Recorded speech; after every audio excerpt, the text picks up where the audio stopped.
Nagsisimula ang kwento sa paggising ng ating bida sa isang magulo at di pamilyar na kwarto. Dahan-dahan niyang iminulat ang kanyang mga mata, antok pa rin at walang ideya kung anong nangyari kagabi. Habang bumabangon sa kama, nagtataka siya kung paano siya napunta sa isang hotel room.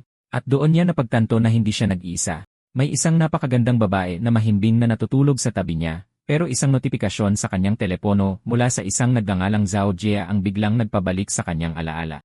Ang mga text ay medyo agresibo, kung saan hinihingi ng babae na malaman kung bakit hindi siya sumasagot. Naalala ng NC na hiniwalayan siya nito pagkatapos mismo ng kanilang freshman year sa kolehiyo.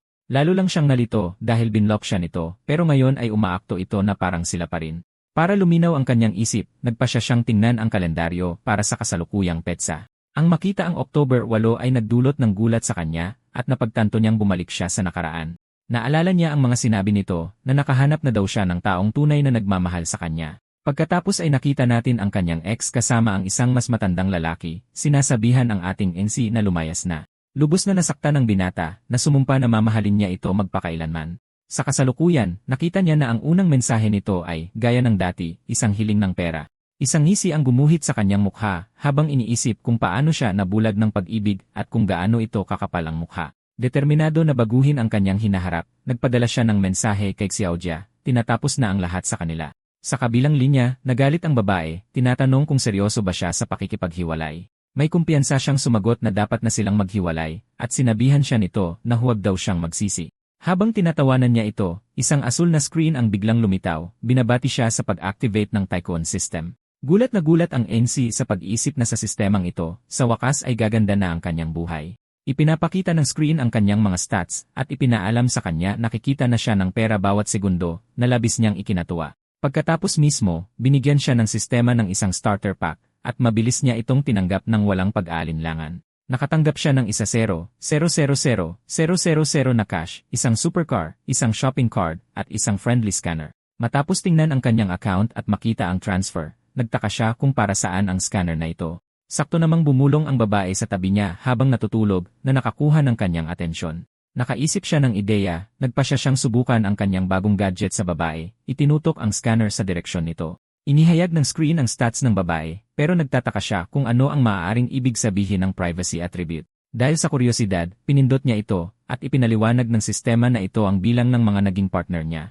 Napagtanto niya na ang numerong 1 ay nangangahulugang siya ang kauna-unahang lalaki sa buhay ni Xiao. Pagkatapos ay naalala niya na sa kanyang nakaraang buhay, pumunta siya sa isang bar para lunurin ang kanyang kalungkutan at doon niya ito nakilala ng hindi sinasadya. Naalala niyang nakita niya ito sa bar, umiinom mag-isa at mukhang malungkot dahil sa isang bagay. Napagtanto niya na ang kanilang gabi ay hindi tungkol sa pag-ibig, kundi dahil nasaktan ito at medyo naparami ang nainom. Sa sandali ng pagmumuni-muni, ang magandang babae sa tabi niya ay sa wakas nagising ng bigla. Pinagmasdan siya nito saglit at tinawag siyang Casanova dahil sa paraan ng kanyang pagbuntong hininga at pagngiti. May kumpiyansang ngisi, tinitigan lang siya pabalik ng binata ng walang imik. Habang lumalapit, itinanggi niyang nagbabalik tanaw siya sa nakaraan, na lalo lang nakapagpa-curious dito. Pagkatapos ay ibinulong niya na ang tanging pinagsisisihan niya ay hindi niya ito nakilala ng mas maaga, na labis na ikinataranta nito. Dahil sa kanyang katapangan, ginantimpalaan siya ng sistema ng isang card at isang God-tier Tongi technique skill. Iniisip niya na sa bagong skill na ito, kaya niyang dalhin ang babae sa paraiso sa isang iglap. Dahil sa isipang iyon, inactivate ng binata ang kanyang bagong teknike at hinalikan ito sa paraang hindi pa niya naramdaman dati. Natulala ang babae. Ang pakiramdam ng halik na iyon ay ibang-iba at mas masarap kaysa sa huli. Sinabi ng binata na simula pa lang ito at ginugol nilang dalawa ang natitirang gabi na ini-enjoy ang sandali. Kinaumagahan, nagising siya, nag-inat at napansin ang isang salansan ng pera sa tabi niya sa kama. Litong-lito, tinanong niya ang sarili kung iniisip ba ni Xiao na isa siyang uri ng escort. Pagkatapos ay kinuha niya ang note at nakitang bayad ito na 1,000,000 yuan na labis niyang ikinainis. Naging interesante sa kanya ang babae dahil sa pagbabayad sa kanya pero nagsisi siyang hindi nakuha ang contact info nito at saka nag-focus sa card. Nagtaka ang binata kung paano gumagana ang item at ipinaliwanag ng sistema na ito ay isang cashback multiplier para sa perang ginastos. Ngayon, sa kapangyarihang ito sa kanyang mga kamay, determinado siyang hindi sasayangin ang pagkakataong ito at maging isang sikat na tycoon. Napagtanto niya na sa timeline na ito, maraming malalaking kumpanya ng teknolohiya ang hindi pa naitatag, kaya perpektong pagkakataon ito para sa kanya. Ang plano niya ngayon ay mag-ipon ng sapat na pera para bumili ng maraming shares sa mga darating na higanteng tech company. Hawak ang susi ng kotse, iniisip niya kung paanong walang limitasyon ang lungsod sa pagbili ng real estate na perpekto. Bigla, isang magandang babae ang lumapit sa kanyang kotse, at naisip niyang gamitin ang kanyang mga card para bumili ng ilang ari-arian. Umupo ang babae sa hood ng kanyang dilaw na kotse at, may ngiti, nagtanong kung sa kanya ang sasakyan. Kalmadong kinumpirma ng ating bida na sa kanya ang kotse at nagtanong kung ano ang gusto nito. Dahilan, humingi siya ng sakay, sinasabing may pumutok na tubo sa kanyang bahay. Nagduda sa kanyang kwento, inactivate ng binata ang kanyang scanner para tingnan ang impormasyon sa babaeng nagdangalang Chen Liki. Nagulat siya sa mataas na friendship level nito, pero ang kanyang privacy attribute na 28 partners ay nagdulot ng alarma. Sa loob ng kotse, tinanggihan niya ang hiling nitong sumakay, sinasabing ang makasama ang 28 na tao ay medyo sobra para sa kanya. Umalis siya, iniwan ang babae na gulat at nagtataka kung paano niya nalaman ang tungkol sa nakaraan nito. Nagkomento siya kung gaano kagwapo ang NC, habang isang matandang lalaki ang nakatayo lang doon, litong-lito. Inalok ng matanda na tulungan ang babae sa kanyang mga tubo, sinasabing propesyonal na siya sa loob ng 30 taon. Nainis ang babae sa alok nito at agad siyang tinawag na bastos at manyak. Nalito ang matanda dahil ang kanyang teknike ay dekalidad at hindi niya maintindihan kung bakit siya sinisigawan. Nandidiri, sinabihan niya itong lumayas habang sinusundan siya nito, at ang mga tao sa paligid nila ay nagsimulang tumawa sa eksena. Sakto namang ipinaliwanag ng isa pang lalaki sa matanda na ang kanyang mga tubo ay hindi literal. Nagulat sa nalaman, nagkomento siya kung gaano kakaiba ang mga bata ngayon habang nag-walk out ang babae. Habang tumatakbo papalayo, nagrereklamo ang babae tungkol sa kanyang kamalasan at kung paano naging mali ang lahat sa araw na yon. Samantala, dumating ang NC sa isang real estate agency at sinalubong ng 2 ahente, isang baguhan at ang kanyang boss. Iniisip ng manager na isa lang siyang mayamang bata at ipinasa siya sa baguhan, si Xiaoxia, para hindi masayang ang kanyang oras. May kumpiyansa, bumaba ang ating NC mula sa kanyang sports car at naglakad patungo sa ahensya. Pagkatapos ay hinikayat ng boss ang baguhan na gawin ito mag-isa, sinasabihan siyang sundin lang ang procedure na kanilang pinraktis. Kinakabahang lumapit sa kanya ang batang ahente at ipinakilala ang sarili bilang si Xiaoxia mula sa Liangji Real Estate Agency. Hiniling lang ng bida na tulungan siyang maghanap ng bahay, at tinanong ng babae ang kanyang budget. Mula sa malayo, naninigarilyo ang manager at iniisip na kailangang matuto ng baguhan kung paano pumili ng mas mahusay na kliyente. Ngayon sa loob ng ahensya, ipinakita niya sa kanya ang ilang murang opsyon, ngunit hiniling ng binata na makita ang mga ari-arian sa halagang 1,000,000 yuan. Nagulat ang babae sa halaga pero pumayag na hanapin agad ang mga ari-arian sa kanyang tablet. Pagkatapos ng ilang minuto, naalala niyang itanong kung mayroon siyang anumang kagustuhan sa lokasyon. Humingi ang NC ng mga lugar na madaling ipaupa at sinabing hindi mahalaga kung may gamit na o wala. Pinagmamasdan niya ito at iniisip na medyo wala pa itong karanasan, pero kahit papaano ay sincere siya at nagpa siyang gamitin ang kanyang scanner dito. Ipinakita ng ahente sa kanya ang ilang opsyon malapit sa isang commercial street na may iba't ibang presyo. Naalala ng NC na ang kanyang starter card ay may limit na 1,000,000 yuan, kaya hindi siya maaaring lumampas sa halagang iyon para sa bawat isa. Tinanong niya kung hindi ba siya kontento, pero iniisip lang niya kung paano ma-maximize ang bonus mula sa kanyang card. Tinanong niya kung maaaring tawaran ang presyo ng mas mahal na mga bahay, dahil kung kukunin niya lahat ng 5. Dinagdagan pa niya, sinasabing kung makukuha niya ang bawat isa sa halagang 1,000,000, babayaran niya lahat ng cash, na lubos na ikinagulat ng ahente. Kinumpirma ng NC ang bayad at idinagdag na kukunin niya ito para pamahalaan ang pagpapaupa sa mga ari-arian. Tuwang-tuwa ang babae sa malaking komisyon na malapit na niyang makuha at nangakong makukuha niya ang presyong iyon para sa kanya. Narinig ng manager ang lahat at labis na pinagsisihan ang maling paghusga sa kliyente, gustong sampalin ang sarili.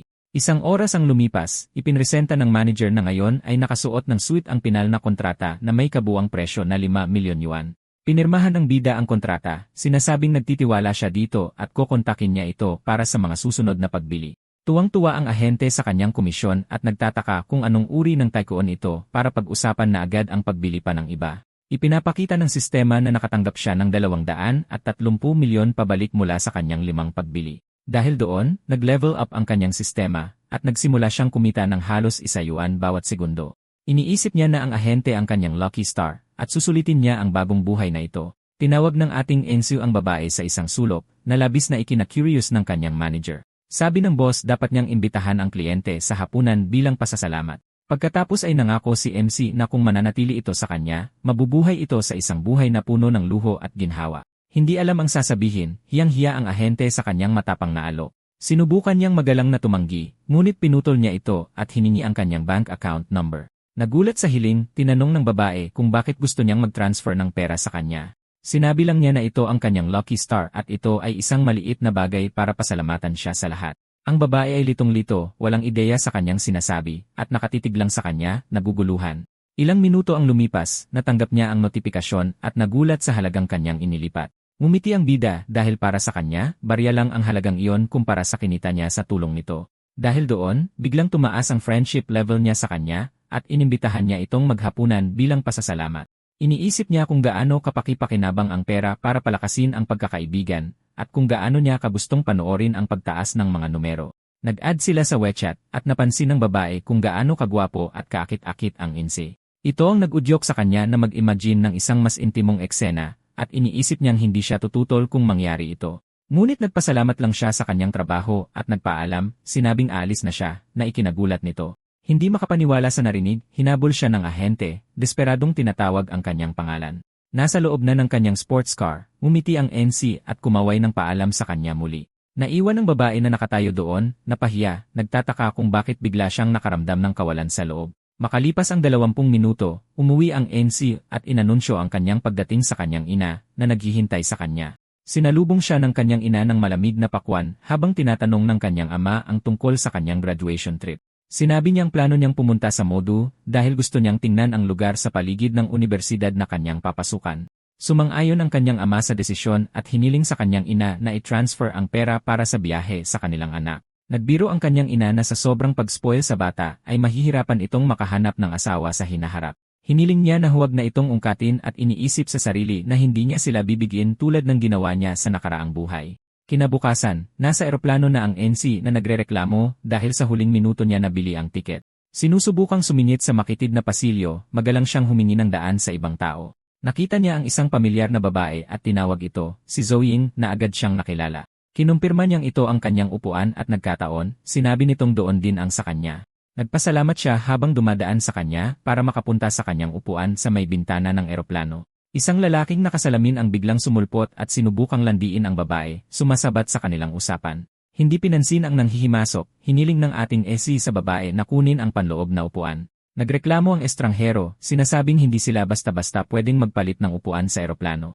Pinutol siya ng SC, sinabing magkasama sila at walang siyang pakialam kung paano sila umupo. Nang makaupo na sila, binaliwala ng pakialamerong lalaki ang babala at tinanong ang babae kung ano ang gagawin niya sa Modu. Sumagot siyang pupunta siya para magtrabaho at saka bumaling sa bida at tinanong din siya ng parehong tanong. Sinabi ng NC na nababagot siya sa bahay kaya nagpa siya siyang magbakasyon para mag-relax. Ipinakilala ng lalaking nakasalamin ang sarili bilang si Chuan Shen at sinabing papunta rin siya sa Modu. Inalok niya itong ihatid, ipinagmamalaki na nagpadala ang kanyang ama ng kotse para sunduin siya. Tinanggihan ng NC ang alok, sinasabing ang kanilang hotel ay mayroon ding airport pickup service. Tinanong ng lalaki kung saang hotel sila tutuloy at sumagot ang ating bida, Omniangian. Natigilan ang nanghihimasok at inulit ang pangalan ng napakaluhong hotel na billions ang ginastos para itayo. Nagduda siya dahil tumuloy na siya doon dati at alam niyang ang mas murang kwarto ay walang kasamang ganoong serbisyo. Pero sinabi ng NC na nag-book siya ng villa. Hindi makapaniwala ang nanghihimasok sa sagot at tinanong kung seryoso ba ang lalaki tungkol sa villa. Nagkomento ang babae na ang isang gabi ay nagkakahalaga ng 80,000 at nagulat nang malaman na isa siyang mayamang bata. May ngiti, sinabi niyang mayaman din itong bata, kaya wala itong karapatang magsalita. Naalala ng NC na siya ang school belle at nagmula sa isang napakasikat na mayamang pamilya sa bayan. Noon, napakatahimik niya at nakatuon sa pag-aaral, kaya walang lalaking nangahas na lumapit sa kanya. Nakatuon siya sa kanyang ex-girlfriend noon pero narinig niyang nagkaproblema sa pera ang pamilya nito. Sa kasalukuyan, sinabi ng babae na may malungkot na itsura na hindi na talaga siya mayaman. Napagtanto ng binata na nakasakit siya ng damdamin at mabilis na sinubukang ibahin ang usapan para pagaanin ang sitwasyon. Para mabasag ang awkward na tensyon, nagsimula silang mag-usap tungkol sa mga magagandang araw noong high school. Bahagyang tumawa ang babae at sumang-ayon na talagang masaya ang kanilang mga araw sa high school. Dahil doon, iniisip niyang sa wakas ay nabasag na niya ang yelo at nagpa siyang gamitin muli ang kanyang sistema sa kanya. Ipinapakita ng screen ng sistema na ang kanyang privacy ay 0 at ang kanyang pagkakaibigan ay umakyat sa 75.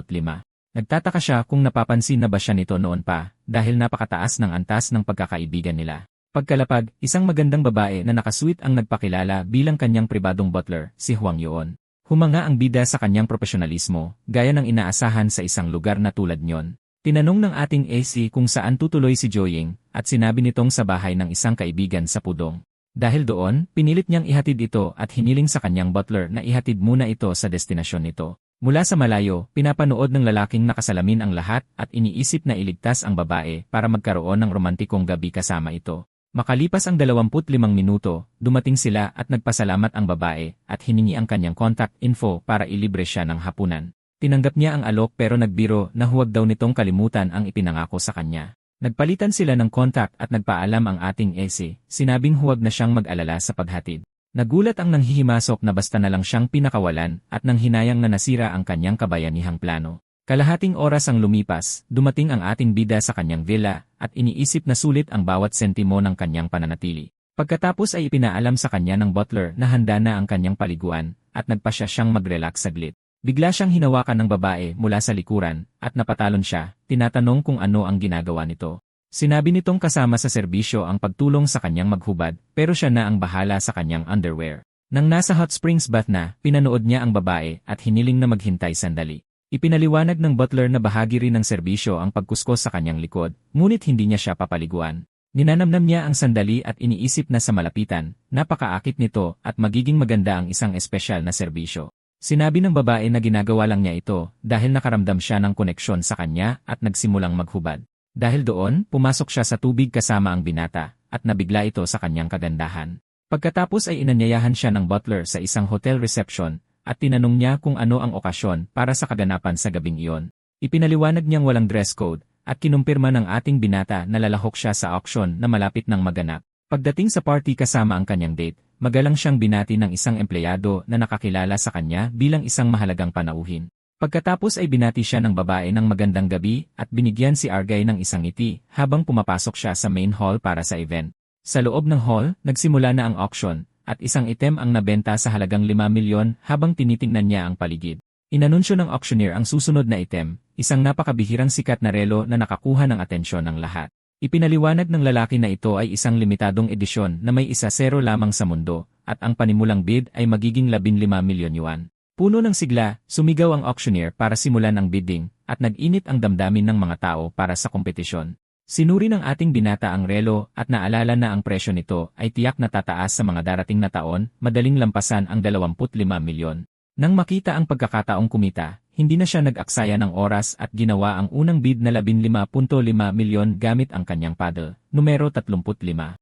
Ngunit isa pang lalaki na may paddle numero 8 ang nagtaas nito sa 16 na milyon at uminit ang bidding sa mabilis na pagtaas ng mga alok. Nagulat ang mga tao sa mga bid ng bida, iniisip na kabaliwan ang gumastos ng ganoong kalaking pera sa isang relo. Ipinukpok ng auctioneer ang martilyo, ibinenta ang item sa halagang 18 milyon at binati ang bumili na numero 35 sa kanyang panalo. Lumapit ang dalawang mayamang binata para magpakilala, at sinabi ng ating bida na ang pangalan niya ay Jiang Cheng habang tinitingnan niya sila.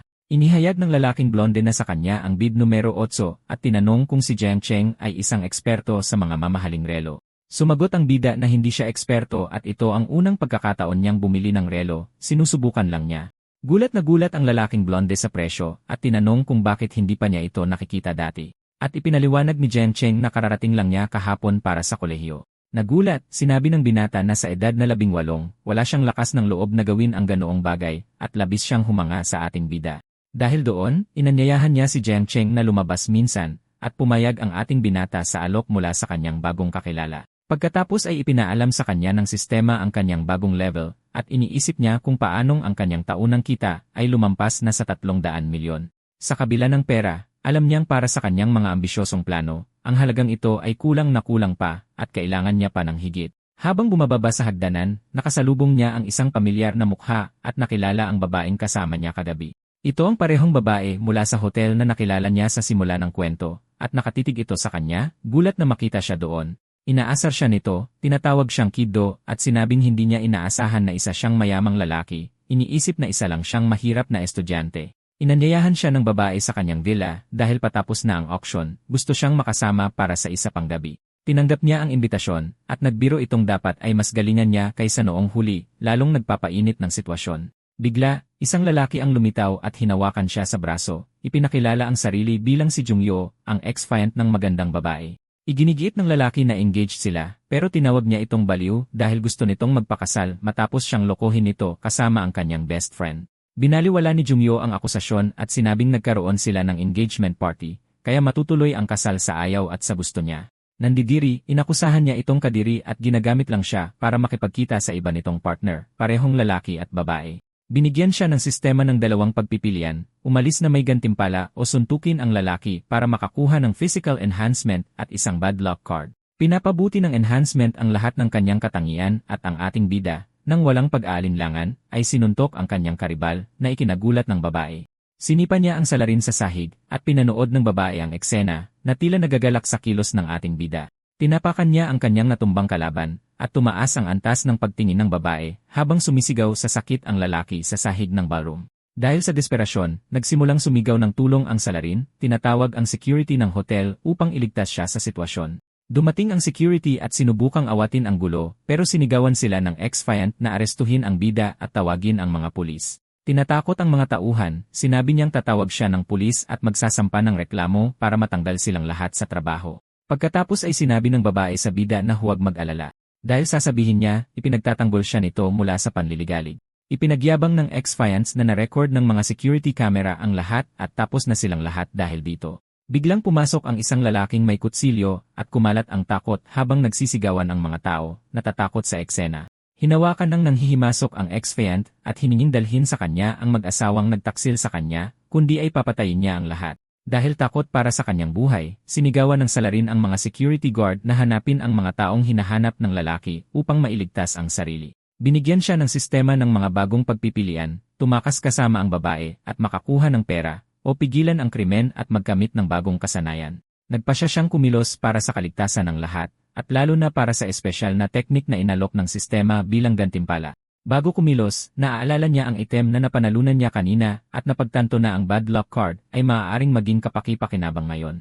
Pagkatapos ay inactivate ng bida ang enhancement card at isang asul na aura ang tuluyang pumalibot sa kanya, binabago ang kanyang katawan. Dahil dito, naramdaman niya ang isang malakas na enerhiya na dumadaloy sa kanyang buong katawan at nagulat sa bagong pakiramdam ng lakas. Hindi nagsayang ng oras, mabilis siyang sumugod patungo sa lalaking may kutsilyo, handa para sa isang sorpresang pag-atake. Isang malakas na suntok ang pinakawala ng binata sa mukha ng salarin na walang oras para makasagot sa mabilis at tiyak na atake. Sa isang tama lang, bumagsak ang nanghihimasok sa sahig, walang malay, at ang ating bida ay nakatayong matagumpay sa harap ng lahat ng bisita. Nagulat ang babae sa eksena at naisip na hindi lang siya isang mayamang lalaki, kundi isang tunay na malakas. Ang ex-fiance ay natulala rin sa lakas ng bida at tinitigan siya na may purong takot sa kanyang mukha. Pagkatapos ay nilapitan ng ating binata ang kanyang karibal, na nasa sahig pa rin, at tiningnan ito pababa ng may kumpiyansa at nakakatakot na ngiti. Nagkomento ang mga tao sa bulwagan kung gaano siya katapang at kagwapo sa paghawak sa sitwasyon ng napakadali. Dumating ang mga pulis at inaresto ang nanghihimasok, at pinasalamatan ng isa sa mga opisyal ang bida sa kanyang tulong sa kabuluhan. Pero sinamantala ng ex-fiance ang pagkakataon upang akusahan ang ating binata ng pananakit, at hilingin sa opisyal na arestuhin siya agad. Pagkatapos ay bumaling ang opisyal sa bida at tinanong kung totoo bang sinuntok niya ang isa pang lalaki doon sa bulwagan. Pinutol ng babae ang usapan at ipinaliwanag sa opisyal na sinusubukan siyang linlangin ng kanyang ex na si Fang Kai sa isang sapilitang kasal. Dahil doon, umakyat sa 70 ang antas ng kanyang pagtingin sa kanya at napagtanto niya na talagang nahuhulog na sa kanya ang dalaga. Niyakap niya ito para pagaanin ang loob at sinabing hinding-hindi na niya hahayaang takutin siya ng isang tulad niyang walang kwenta. Sinubukan ng opisyal na pakalmahin ang sitwasyon, pero sumisigaw ang kalaban, hinihingi ang security footage upang patunayan ang kanyang kawalang sala. Dahil sa galit, nagpasya ang bida na subukan ang bad luck card ng sistema sa walang kamalay-malay na lalaking ito na sumulpot.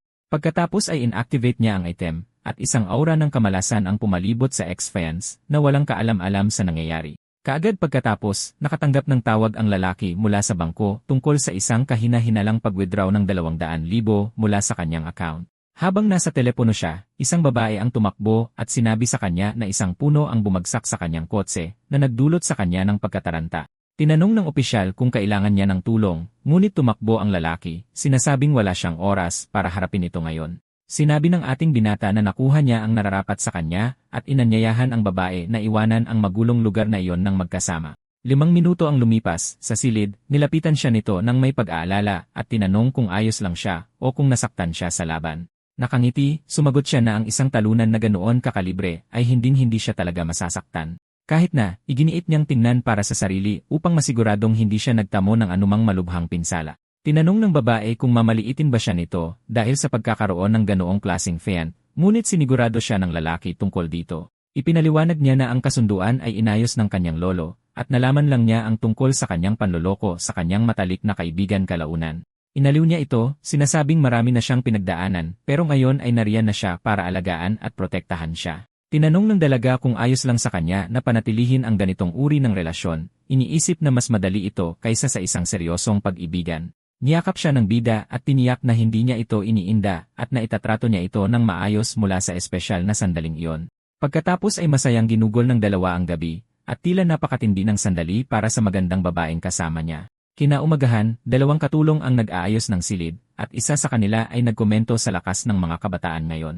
Nagbiro ang isa pang ginang na hindi siya makakapagtrabaho kung ganoon ang kanyang asawa, at nagkomento sila ng may inggit tungkol sa binata. Kalaunan, sa isang coffee shop, nag-aalmusal ang bida at ang babae habang kaswal siyang nag-scroll sa kanyang telepono. Sa screen, nakita niya ang isang post mula sa isang kaklase na ipinagmamalaki ang isang mamahaling relo na nakuha niya mula sa kanyang ina bilang regalo sa kanyang pagtuntong sa tamang edad. Pagkatapos ay nagkaroon ng ideya ang ating binata at tinanong kung maaari niyang hiramin ang kanyang mga binti para sa isang celebratory photo. Tinanong niya kung kaarawan ba niya, ngunit ipinaliwanag niya na gusto niyang mag-post ng isang na iba sa ipinagmamalaki ng kanyang mga kaklase. Pumayag ang babae sa kalokohan at tinawag siyang pasaway habang pumapayag siyang makilahok sa kakaibang larawan na kanyang hiniling. Nag-post siya ng mapangahas, itinaas ang kanyang mga binti para makunan niya ng larawan para sa kanyang social media. Pagkatapos ay hinubad niya ang kanyang sapatos at nagpatuloy sa pag-post para sa kamera ng ating lalaki na natutuwa sa eksena. Kinuha niya ang larawan, iniisip na ang kanyang regalo sa ika-18 kaarawan ay hindi isang kotse, ngunit mas mabilis pa sa isang supercar. Ang resulta ay isang photo collage na ipinost niya sa kanyang social media para makita ng lahat ng kanyang mga kaibigan ang balita. Nagulat at nainggit ang kanyang mga kaklase sa post habang inilalabas ang sarili nilang mga nakakainip na regalo. Di nagtagal, dumating ang bida sa isang luxury car dealership at isang saleswoman ang bumati sa kanya sa pasukan. Inalok niya itong itour at sumunod ang ating binata sa kanya para tingnan ang mga modelong sasakyan na available sa tindahan. Sa loob ng dealership, nakita niya ang isang matandang lalaki na nag-aalok ng kotse sa isang magandang babae na tila hindi komportable sa sitwasyon. Ipinipilit ng kalbong matanda na ihahatid niya ito pauwi araw-araw, kaya kailangan niya ng magandang kotse habang sinusubukang hawakan siya. Pinanood ng ating binata ang eksena mula sa malayo at naisip na pumunta siya sa dealership para tumingin ng mga kotse, ngunit napunta sa panonood ng isang soap opera. Pagkatapos ay nakilala niya ang babae bilang si So-won, isang magiging sikat na aktres na kilala bilang isa sa 4 na maliliit na bulaklak ng industriya. Naalala ng NC na nagsimula ang kanyang kasikatan sa isang iconic na larawan kung saan siya ay umaahon mula sa isang pool na naging viral online. Pabalik sa kasalukuyan, pinipilit siya ng negosyante na uminom, ngunit tumanggi siya, sinasabing mayroon siyang pulong sa kanyang kumpanya. Nag-init ang ulo ng matanda at pinagbantaan ang babae, sinasabihan siyang huwag subukan ang kanyang pasensya o kakanselahin ang pamumuhunan sa kanyang proyekto. Sinabi niya sa kanya na tigilan na ang pagpapanggap at tanggapin ang alok, kung hindi ay gagamitin niya ang kanyang impluensya para ma-blacklist siya. Gayunpaman, hindi natakot ang aktres at sinabing hindi ang sagot niya, mamuhunan man siya o hindi, at maaari niyang gawin ang anumang gusto niya. Sa sandaling iyon, lumitaw ang isang asul na screen sa harap ng AC, at inactivate ng sistema ang isang espesyal na misyon para sa kanya upang malutas ang problema. Ang misyon ay tulungan si So-won at pumirma ng kontrata sa kanya. Kaya naisip niya na kailangan niyang patunayan na may pera siya para makumbinsi ito. Para makuha ang atensyon, nilapitan niya ang saleswoman at malakas na nagtanong tungkol sa mga kondisyon para makabili ng LeFerrari. Ipinaliwanag ng babae na ang modelo ay isang limitadong edisyon at kailangan ng customer na magmay-ari ng 5 kotse mula sa brand para maging isang karapat-dapat na mamimili. Nakangiti, tinanong ng ating binata kung sinasabi ba nitong hindi siya kwalipikadong bumili ng supercar. Pagkatapos ay sinabi ng saleswoman na hindi ito ganap na imposible, at ang lalaki, na mausisa, ay nagtanong kung paano niya makukuha ang sasakyan. Naghinala ang kalbong matanda, iniisip kung saang pamilya nabibilang ang binata, at nagpa siyang tingnan kung nagpapanggap lang siya tungkol sa pagbili. Nagulat ang aktres dahil kahit si Boss Huang ay hindi bibili ng $3 milyon na kotse, at gusto ng bida ang pinakamahal na isa ng cash. Pagkatapos ay nagbabala ang saleswoman na sa mga pag-customize, maaaring umabot sa 50 milyon yuan ang presyo ng kotse. Nakangiti, sinabi niyang alam niya ang presyo at katanggap-tanggap ito, kaya't pumunta ang empleyado upang kunin ang kanyang manager para isara ang kasunduan. Di nagtagal, dumating ang manager kasama ang isang batang blonding lalaki mula sa auction na nakilala ang NC at masayang bumati sa kanya sa tindahan. Ipinaliwanag niya na kadarating lang niya sa lungsod at dahil hindi siya sanay na walang kotse, nagpasya siyang bumili ng isa ng kaswal. Nagulat ang kanyang blonding kaibigan sa sagot at sinabing ito ay isang bagong antas ng pagpapakumbabang pagyayabang. Dahil doon, itinuro ng blonding lalaki ang $18 milyon na relo sa pulso ng NC at sinabi sa manager na mayroon siyang malaking benta sa kanyang mga kamay. Nakatayo roon ang ating binata na may kumpiyansang tindig habang ipinagmamalaki ang kanyang mamahaling relo sa lahat sa dealership. Natulala ang manager sa halaga ng accessory at napagtanto na ang binatang ito ay isang napakayamang kliyente. Sinabi ng lalaki na ang credit check ay isang formalidad lamang at sinimulan ang proseso ng pagpaparehistro ng kotse para sa binata. Pinapanood ng aktres at ng matandang lalaki ang eksena habang iniisip ng blonding lalaki na hindi pa siya nakakita ng tagapagmana na kasing yaman ni Jiang Cheng. Pagkatapos ay kinakalkula ng blonding lalaki na ang yaman ng bida ay dapat madaling lumampas sa 100 milyon yuan. Nawalan ng interes ang kalbong matanda sa kotse at ipinilit na sumama sa kanya ang babae para uminom, ngunit tumanggi ito dahil mayroon siyang pulong. Galit na binigyan ng lalaki ng ultimatum ang aktres, alinman sa sumama siya sa kanya, o kalimutan na niya ang kanyang karera, at umalis siyang galit na galit. Pagkatapos ay tinawag ng bida ang aktres sa kanyang pangalan, at lumingon ito, nagulat, at nagtanong kung kinakausap ba siya nito. Nagpakilala siya bilang si Jiang Cheng at sinabing mamumuhunan siya sa kanyang proyekto dahil umatras ang isa pang lalaki sa alok. Nagulat ang babae at nagtanong kung totoo, iniisip na nasa ibang antas siya at maaaring iligtas siya sa kanyang problema. Sinabi ng NC na mayroon siyang ibang mga plano at maaari silang mag-usap bukas, kaya hiningi niya ang kanyang contact info para ayusin ang pulong. Nagpalitan ang dalawa ng contact information sa kanilang mga telepono at nagpaalam siya, sinasabing magkikita sila kinabukasan para sa pulong. Tinanong ng binata ang manager kung kailan niya makukuha ang kotse, at sumagot ang lalaki na aabutin ito ng hindi bababa sa 1 taon ng paghihintay. Nadismaya ang ating binata sa pagkaantala at nag-isip ng alternatibo para makakuha ng kotse ng mas mabilis kaysa doon. Inanyayahan siya ng kanyang blonding kaibigan sa isang car show sa loob ng ilang araw, kung saan maaari siyang makakuha ng isa kaagad at pumayag siya. Makalipas ang ilang panahon, dumating siya sa isang magarbong restaurant, at tinawag siya ng blonding babae sa kanyang mesa, kinakawayan siya. Inakay siya ng blonde sa kamay at inirekomenda ang crab roe rice dish na siyang specialty ng bahay. Sa mesa, maraming sopistikadong pagkain ang inihain, at tila napaka-intimo at espesyal ng kapaligiran sa pagitan ng dalawa. Lumapit siya sa kanya at bumulong sa kanyang tainga na interesado lamang siyang magkaroon ng isang espesyal na gabi kasama siya. Kinaumagahan, hiniling niya sa kanya na hayaan siyang magpahinga dahil ang nakaraang gabi ay medyo puno ng pangyayari para sa kanilang dalawa. Sinabi ng NC na magagawa niya yon, ngunit kung tatawagin lamang siya nito sa isang mas malambing na palayaw kaysa dati. Pagkatapos ay tinawag niya siyang hubby at hinalikan siya, at dahil nasiyahan sa palayaw, hinayaan niya itong magpahinga ng kaunti pa. Nakangiti ng cute, pinuri niya ito at sinabing siya ang pinakamahusay sa pagiging maalalahanin sa kanya. Pagkatapos ay tinanong niya kung kilala niya si Suwan, at kinumpirma ng blonde na ang aktres ay nagtatrabaho sa parehong kumpanya niya. Pagkatapos ay nagtanong siya na may bahagyang kalungkutan sa kanyang mga mata kung talagang nahuhulog na ang bida sa kabilang babae. Ipinaliwanag ng NC na hindi naman eksaktong nahuhulog, ngunit nakita niya ang malaking potensyal sa aktres sa kanilang pagkikita sa car dealership. Sumang-ayon ng blonde, sinasabing hindi siya sapat na pinahahalagahan ng kumpanya, ngunit may talento siyang malayo ang mararating sa kanyang karera. Dahil doon, nag-alok siyang tulungan siyang mapalapit sa aktres at sinabing maaari siyang lumapit sa kanya kahit kailan niya gusto. Tinawag niya itong hangal at tiniyak sa kanya na itatrato niya ng maayos ang lahat ng kanyang mga babae, kaya nagtanong siya tungkol sa pamumuhunan sa aktres. Kinumpirma ng ating binata ang kanyang intensyon, ngunit binalaan siya nito na para kunin si Suwan, kailangan niyang magbukas ng kumpanya at bilhin ang kanyang kontrata. Sinabi ng NC na huwag siyang mag-alala, at siya ang gagawing tagapamahala ng bagong kumpanya, may shares at lahat. Tinatanggihan niya ang mga shares, sinasabing sapat na ang magandang sahod, at iniisip na ito ay magpapalakas sa kanyang karera. Malumanay siyang pinagalitan nito, sinasabing hindi na kailangan ng ganoong formalidad sa pagitan nila dahil napakalapit na nila sa isa't isa. Pagkatapos ay lumapit siya sa kanya at hinaplos ang kanyang mukha ng may pagmamahal. Naluha, inamin niya na bago siya dumating, walang kahulugan ang kanyang buhay, at ngayon lamang niya naramdaman na buhay siya. Habang yakap siya, nakatanggap siya ng mensahe mula sa aktres na nagtatanong ng oras at lugar ng kanilang pagkikita kinabukasan. Nakangiti, naisip niya na tila nagmamadali ang malaking bituin na isara ang kasunduan. Huminto ang ating bida para sa pulong at binati siya ng aktres. Sumakay siya sa kotse at nagtanong kung saan sila pupunta. Sumagot siya, isang luxury hotel para sa pulong ng I. Pagdating doon, nagtanong siya tungkol sa drama at sinabi sa kanya na ito ay isang maliit na proyekto na may limitadong budget.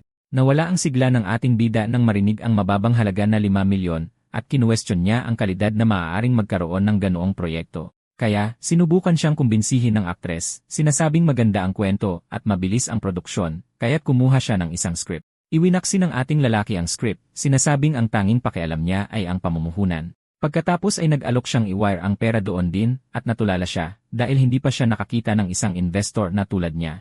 Pero may isang kondisyon, inilatag ng binata ang isang kondisyon, kailangan niyang pumirma sa kanyang kumpanya bilang isang artista. Itinuro ng aktres na may kontrata na siya at magiging mahal ang paglabag dito. Pero sinabi ng ating bida na hindi iyon problema. Iniisip ng babae na gwapo siya ngunit naghihinala sa kanyang mga intensyon, iniisip kung dapat ba niyang tanggapin ang alok. Dito, nagtanong ang aktres kung mayroon man lang siyang entertainment company. Sumagot ang ating binata na gagawa siya ng isa kung papayag ito. Sinabi niyang alam niyang hindi siya pinahahalagahan ng kanyang kasalukuyang kumpanya, kaya babayaran niya ang termination fee, at ang bagong ahensya ay para lamang sa kanya. Umakyat sa 50 ang antas ng kanyang pagkakaibigan, at mahiyain siyang nagtanong kung mayroon ba siyang anumang espesyal na kinakailangan. Sinabi niyang kailangan niyang maging isang tamang artista na walang hindi nararapat na pakikipag-ugnayan sa iba, ngunit ginawa niyang exception ang kanyang sarili. Umakyat sa 60 ang kanyang pagkakaibigan, at nagtanong siya kung kailan sila maaaring pumirma. Sinabi ng ating bida na tawagin siyang boss, dahil sa kuryosidad, tinanong niya kung ilang taon na siya. Inasar siya ng aktres tungkol sa kanyang edad, tinatanong kung hindi ba dapat 18 siya sa halip na 20 dahil napakabata niya. Umisi ang ating bida at sinabing may iba siyang iniisip, kaya tinawag niya itong munting demonyo. Pagdating ng pagkain, pinasalamatan niya ito sa tulong, ngunit sinabi niya na ang tanging pasasalamat na kailangan niya ay ang maging isang bituin siya. Noon din, ipinaalam sa kanya ng sistema na nakuha niya ang kontrata at kumita ng 20% ng shares ng isang kumpanya. Habang kumakain, iniisip niyang sabihin sa kanyang mga magulang ang tungkol sa kanyang bagong yaman para hindi sila magulat pag-uwi niya. Kaya tinawagan niya ang kanyang ama na binati siya sa kanyang matalas na mata para sa mga pamumuhunan at sa mabilis na tagumpay ng kumpanya. Kinakalkula ng kanyang ama ang kanyang taunang kita at nagbiro ang kanyang ina na ipinagmamalaki niya sa kanyang mga kaibigan ang tagumpay ng kanyang anak. Tinanong ng ating binata kung gusto nila ng anumang regalo, ngunit sinabi sa kanya ng kanyang ama na manatiling mapagkumbaba at huwag magpapadala. Pagtapos ng tawag, inanyayahan niya itong mag-shopping at pumayag ito, pabirong tinawag siyang sugar daddy. Pagkatapos kumain, pinunasan niya ang kanyang bibig at kinumpirma ng ating lalaki na maaari na silang pumunta sa mall. Dumating sila sa isang napakamahal na tindahan ng relo kung saan isang empleyado ang bumati sa kanila sa pasukan na ikinagulat ng aktres. Sa loob, nakita niya ang isang pamilyar na mukha at binati ang isang senior actress na nagngangalang Linro na kasama ang isang mas matandang lalaki. Tinanong ng aktres kung ano ang ginagawa niya roon at medyo nag-atubili si Linro, ngunit sinabi niyang sinasamahan lang niya ang isang kaibigan. Nagkomento ang mas matandang lalaki na ang binata ay talentado at gwapo at sinusuri siya ng sistema, ipinapakita ang kanyang mga stats. Pagkatapos ay nagtanong ang matandang lalaki kung sino ang binata, at ipinaliwanag ng veteranang aktres na kasama siya sa isa sa kanyang mga dating drama. Pagkatapos ay nagpakilala ang extra bilang isang film investor at inalok ang kanyang card sa aktres na kasama ng ating bida. Ngumisi sa isip ang veteranang aktres, iniisip na hindi ka-level sa kanya ang isa pang babae. Hawak ang card, nagmuni-muni ang dalaga kung paano puno ng mga peking kaibigan ang industriya na naghahanap lamang ng pagkakataong man lamang. Isang salesperson ang nagtanong sa ating bida kung anong relo ang hinahanap niya, at sinabi niyang wala pa siyang nakikitang interesante. Pagkatapos ay humingi ang ating bida ng mga modelo na nagsisimula sa 500,000, sinasabing ang mga mas mura ay hindi sapat na maganda para sa kanyang ina. Dito, natulala ang veteranang aktres sa presyo, iniisip kung gaano katagal para sa isang normal na tao na kumita ng ganoon kalaki. Umupo ang aktres at nagpanggap na nagbabasa ng isang magasin, ngunit lihim siyang natutuwa na panoorin ang isa pang babae na mailagay sa kanyang lugar ng ating bida. Lumapit siya sa kanya at nagtanong kung mayroon na siyang nagustuhang relo, ngunit sinabi ng babae na tumitingin-tingin lang siya dahil hindi niya kayang bilhin ang mga ito. Bigla, binigyan ng sistema ang ating binata ng isang random na gawain, regaluhan ang aktres ng isang relo para palakasin ang kanilang relasyon, kaya sinabi niya ditong pumili ng kahit anong gusto niya. Magalang niyang tinanggihan ang alok, sinasabing bibili siya ng sarili niyang aksesori kapag kayanan niya. Mula sa malayo, iniisip ng veteranang aktres na nagpapanggap lang sila at plano niyang ipahiya sila. Naglabas ang salesperson ng seleksyon ng mga mamahaling relo para sa ating bida at tinulungan siyang subukan ang mga modelo. Sa sandaling na isuot ang isa sa mga relo sa pulso ng ating binata, halos kumikinang ito at pinuri ng empleyado kung gaano kaganda itong tingnan. Pagkatapos ay hiningi ng bida ang opinyon ng babae at sumang-ayon siyang napakaganda ng relo sa kanya. Nabanggit niyang medyo maluwag ito, kaya nag-alok ang aktres na higpitan ito sa kanyang pulso, na naging dahilan para magbigay siya ng isang medyo bastos na komento. Nagulat ang aktres sa kanyang komento, at umakyat sa 70 ang antas ng kanilang pagkakaibigan dahil sa panliligaw ng ating binata. Nagtataka ang ating binata sa pagtaas ng pagkakaibigan, pagkatapos ay tumayo at sinabi sa salesperson na ibalot ang parehong relo para sa kanya. Ganap na natulala, tinanong ng empleyado ng tindahan kung talagang gustong bilhin ng ating bida ang parehong mamahaling relo. Dito, lubos na nagulat ang veterana at ang mas matandang lalaki sa 2 milyon na pagbili, tinatanong kung nagpapasikat lang ba siya. Pagkatapos ay humingi ng tulong ang ating bida sa aktres para pumili ng relo para sa kanyang ina, at itinuro ng babae ang isang napaka-eleganteng modelo. Dahil doon, pinuri ng salesperson ang kanyang pinili at idinetalye ang mga presyo ng mga relo, na nagkakahalaga ng higit sa 800,000 bawat isa. Pagkatapos ay hiniling niya sa babae na subukan ang accessory para makita niya kung paano ito tingnan sa kanyang pulso. Sinabi ng ating binata na mas maganda ang mga relo kaysa sa murang modelo sa babaeng nasa likod nila na nagalit nang marinig ito. Hindi pinansin ang kanilang reaksyon, hiniling ng ating bida na ibalot ang lahat ng 4 na relo at ibinigay ang kanyang card para sa bayad. Pagkatapos magbayad, naghanda ang babae na tanggalin ang relong sinubukan niya para ibalik sa salesperson. Pero hinawakan ng ating bida ang kanyang kamay at sinabing hindi na kailangan dahil regalo na sa kanya ang accessory na yon. Dahil sa sobrang hiya, tinanggihan ng aktres ang regalo, sinasabing napakamahal nito para tanggapin niya. Ipinilit niya, sinasabing ito ay isang maliit na bagay lamang at bayad na, kaya hindi na maibabalik. Sinubukan pa ring tumanggi ng babae, ngunit ipinaliwanag niya na hindi bagay sa kanyang ina ang relo at ito ay isang welcome gift. Pagkatapos ay seryoso siyang tiningnan ng ating binata at tinanong kung sinusubukan ba niyang bastusin siya sa harap ng lahat. Napagtanto na siya ang kanyang magiging boss, tinanggap niya ang regalo, at tumaas sa 75 ang antas ng kanilang pagkakaibigan. Pagkatapos ay ibinigay ng salesperson ang resibo na nagkakahalaga ng higit sa 4 milyon at nag-alok din sa kanila ng isang espesyal na regalo mula sa tindahan. Sa sandaling iyon, nag-init ang ulo ng veteranang aktres, iniisip kung paano makakakuha ang isang baguhan ng relo na mas mahal kaysa sa kanya. Pagkatapos ay nagtanong siya tungkol sa kanyang regalo, ngunit sinabi ng salesperson na, sa kasamaang palad, walang magagamit para sa kanya. Dahil doon, nagalit ang mas matandang lalaki na nasira ang kanyang mga plano at umalis ng tindahan, ini sa buong pangyayari.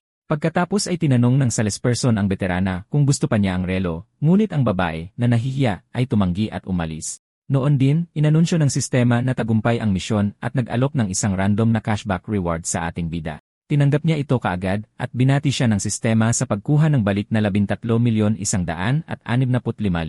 Pagkatapos ay tiningnan niya ang kanyang telepono, kinumpirma ang transfer, at dahil may tubo siyang 8 milyon, nagpasya siyang bumili pa ng mga regalo. Dumating sila sa isang tindahan ng handbag, at tinanong ng ating bida kung aling modelo ang gusto niya, ngunit mahiyain na tinanggihan ng babae ang regalo. Hindi pinansin ang kanyang pagtanggi, tinanong niya ang saleswoman para sa pinakasikat na mga modelo, at ipinakita sa kanya ng babae ang 2 bag. Pagkatapos ay hiniling ng ating bida na iswipe ang kanyang card at binili ang parehong mamahaling bag para sa aktres ng walang pag-aalinlangan.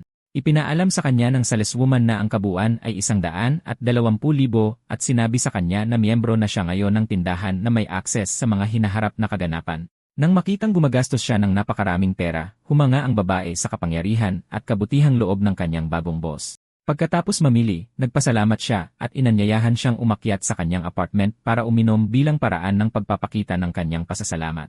Nagbiro siya na kailangan niyang protektahan ang kanyang sarili dahil kung malasing siya, baka samantalahin siya nito na nagpamula sa babae. Sinabi ng ating binata na nagbibiro lang siya, nagpaalam, nagpasalamat sa pagsama at iniwan ang aktres. Pinanood niya ang pag-alis ng kotse nito, iniisip na mabuting tao pala ito at umakyat sa 80 ang kanyang friendship level. Dahil 80 na ang friendship, iniisip ng bida na malapit na niyang makuha ang loob nito at sa kaunting sikap pa, mahuhulog na ito sa kanya. Habang nagmamaneho, may kumpiyansang ngumiti ang bida habang iniisip na malapit nang mapasa kanya ang aktres. Makalipas ang kalahating oras, dumating siya sa luxury villa kung saan sinalubong siya ng manager at ipinaalam na handa na ang kanyang paliguan. Pinanood siya ng babae sa pool at inisip na kailangan niyang magbigay ng mahusay na serbisyo para sa isang mahalagang kliyente. Habang nagre-relax sa tubig, Tinanong ng ating binata ang manager kung mayroon silang mga espesyal at mamahaling putahe sa menu. Ipinaliwanag ng empleyado na nag-aalok ang hotel ng iba't ibang luxury cuisine tulad ng Chinese, French, at Japanese. Dahil dito, inirekomenda niya ang mga espesyal na putahe tulad ng yellow croaker at white truffles na siyang specialty ng bahay. Nakilala niya ang napakamahal na mga sangkap at naisip na sa wakas ay magagamit na niya ang isang item na nakuha niya mula sa system. Pag-ahon sa pool, nilapitan ng bida ang babae at humiling ng isang relaxing na masahe. Agad na pumayag ang manager at sinabing maaari silang pumunta sa kanyang silid para simulan ang massage session. Pagdating sa kwarto, naghanda ang babae na simulan ang masahe habang nakahiga sa kama ang ating bida, naghihintay. Dahil doon, umakyat ang babae sa kama at ipinuwesto ang sarili para simulan ang masahe sa likod ng ating binata. Kumuha siya ng isang maliit na bote at nagbuhos ng kaunting massage oil sa kanyang mga kamay para magsimula. Nagulat ang ating bida nang mapagtanto na ito ay isang mas detalyadong aromatherapy massage. Sinabi ng babae na specialty ang spa ng hotel at sinabihan siyang ipikit ang kanyang mga mata at i-relax lang ang kanyang katawan. At sa gayon, sinimulan niya ang masahe sa kanyang likod at tila nag-enjoy ang ating bida sa sandali ng pagre-relax. Ipinagpatuloy ng manager ang masahe at medyo nataranta ang ating bida. Sa isang mapang-akit na tingin, tila nag-aalok ang babae ng mas espesyal na serbisyo kaysa sa inaasahan niya. Sa puntong ito, tumindi ang tensyon ng sandali at nagsimulang mahulaan ng ating binata ang tunay na intensyon ng babae. Naisip niya kung nag-o-overthink lang ba siya o kung talagang nag-aalok ang manager ng extra service. Inanunsyo ng manager na tapos na ang serbisyo at sinabing susunduin niya siya bukas para sa car event na medyo ikinadismaya ng ating bida dahil umasa siya ng higit pa. Kinabukasan, puno ang car show ng iba't ibang luxury models at napakaraming mahahalagang tao na kumukuha ng litrato ng lahat. Dumating ang ating bida sa hall at mag-isang tiningnan ang lugar dahil may biglaang lakad ang kanyang kaibigan at hindi nakapunta. Naisip niyang cool ang mga kotse, ngunit hindi siya humanga sa mga presyo dahil ang pinakamahal ay 2,200,000 lang. Bigla, nakita ng ating binata ang isang pamilyar na grupo at nagtaka kung bakit nandoon lahat ng kanyang mga dating kaklase. Nang tingnan mabuti, may nakilala siya at natuklasan na nagtatrabaho ito sa event bilang isang car model. Ang ganda ng babae sa kanyang pulang damit na nakakuha ng atensyon ng lahat sa event dahil sa kanyang kagandahan. Isang lalaki ang nagtanong kung anong oras siya natatapos sa trabaho, pero sinabihan siya ng isa pang kaklase na huwag siyang istorbohin at tinawag siyang isnabero. Narinig ng modelo ang usapan ngunit hindi tumugon at nagpatuloy lang sa kanyang trabaho. Nilapitan ng ating bida ang mga lalaki na nagulat nang makita siya at tinanong kung anong ginagawa niya sa event. Tinanong niya kung nag-organisa ba sila ng isang sikretong lakad dahil walang nag-imbita sa kanya. Galit na naisip ng isa sa mga kaklase na sinadya nilang iwan siya sa biyahe at hindi inaasahang makikita siya. Itinuro ng lalaking may berdeng buhok ang isa pang kaibigan at sarkastikong sinabi na dapat siya ang tanungin ng ating bida. Dahil dito, nagkomento ang dalawang babae na mas gumuwapo siya at tinanong pa ng isa kung nagpa-plastic surgery ba siya. Niyakap siya ng kaibigang may berdeng buhok at sinabing nagbago pati ang boses niya, tapos tinanong ng ating bida kung bibili ba sila ng kotse. Sinabi ng isa sa mga babaeng kaklase na nandun lang sila para tingnan ang mga modelo sa tabi ng mga kotse. Sakto namang ipinakita ng system ang stats ng babae at nagulat ang ating binata sa taas ng kanyang friendship level at privacy value. Nagtaka siya kung bakit napakataas ng friendship level gayong halos hindi naman sila nag-uusap. Bigla siyang sinabat ng kaibigang may berdeng buhok, tinatanong kung bakit siya tulala. Nabangga ng lalaking may berdeng buhok ang ating bida, na sinabihan siyang mag-ingat. Tinanong ng kaibigan kung nababaliw na ba siya dahil sa kakaibang kilos niya. Binaliwala ang gulo, nilapitan ng ating binata ang modelo at kumaway, pinuri ang kanyang ganda at pulang damit. Ngumiti ang babae at tinanong kung nasa event din siya, at sinabi ng ating bida na tinitingnan lang niya ang mga luxury car. Pagkatapos ay lumingon siya sa kanyang mga kaklase at tinanong kung bibili sila ng kotse, pero sinermunan siya ng isang lalaki dahil sa kanyang matapang na komento at nagsimulang magsalita tungkol sa kotse. Pinuri siya ng ating bida sa dami niyang alam tungkol sa mga kotse at ipinaliwanag ng kaklase na mahigit 5 milyon ang halaga ng modelo. May ngisi sa kanyang mukha, inasar niya ang lalaki at tinanong kung bibilhin ba niya ang kotse dahil marami siyang alam tungkol dito. Sumabat ang modelo at sinabihan silang tumigil dahil nagtatrabaho siya at hindi sila pwedeng gumawa ng eksena. Ginamit ng kaklase ang sitwasyon para sa kanyang kapakinabangan at humingi ng tulong sa babae na pumili ng kotse bilang regalo sa kanyang mataas na test score. Naging hindi komportable ang babae at tumanggi, sinabing wala siyang gaanong alam sa mga kotse at iminungkahing kausapin na lang niya ang isang salesperson.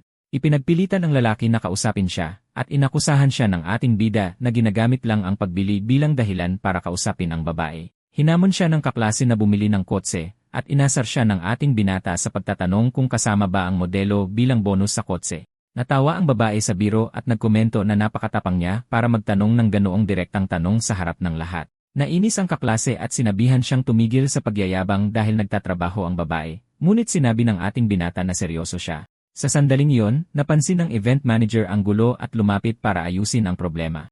Lumapit ang manager at pinagalitan ang babae sa pakikipag-usap habang nasa trabaho at agad itong humingi ng paumanhin.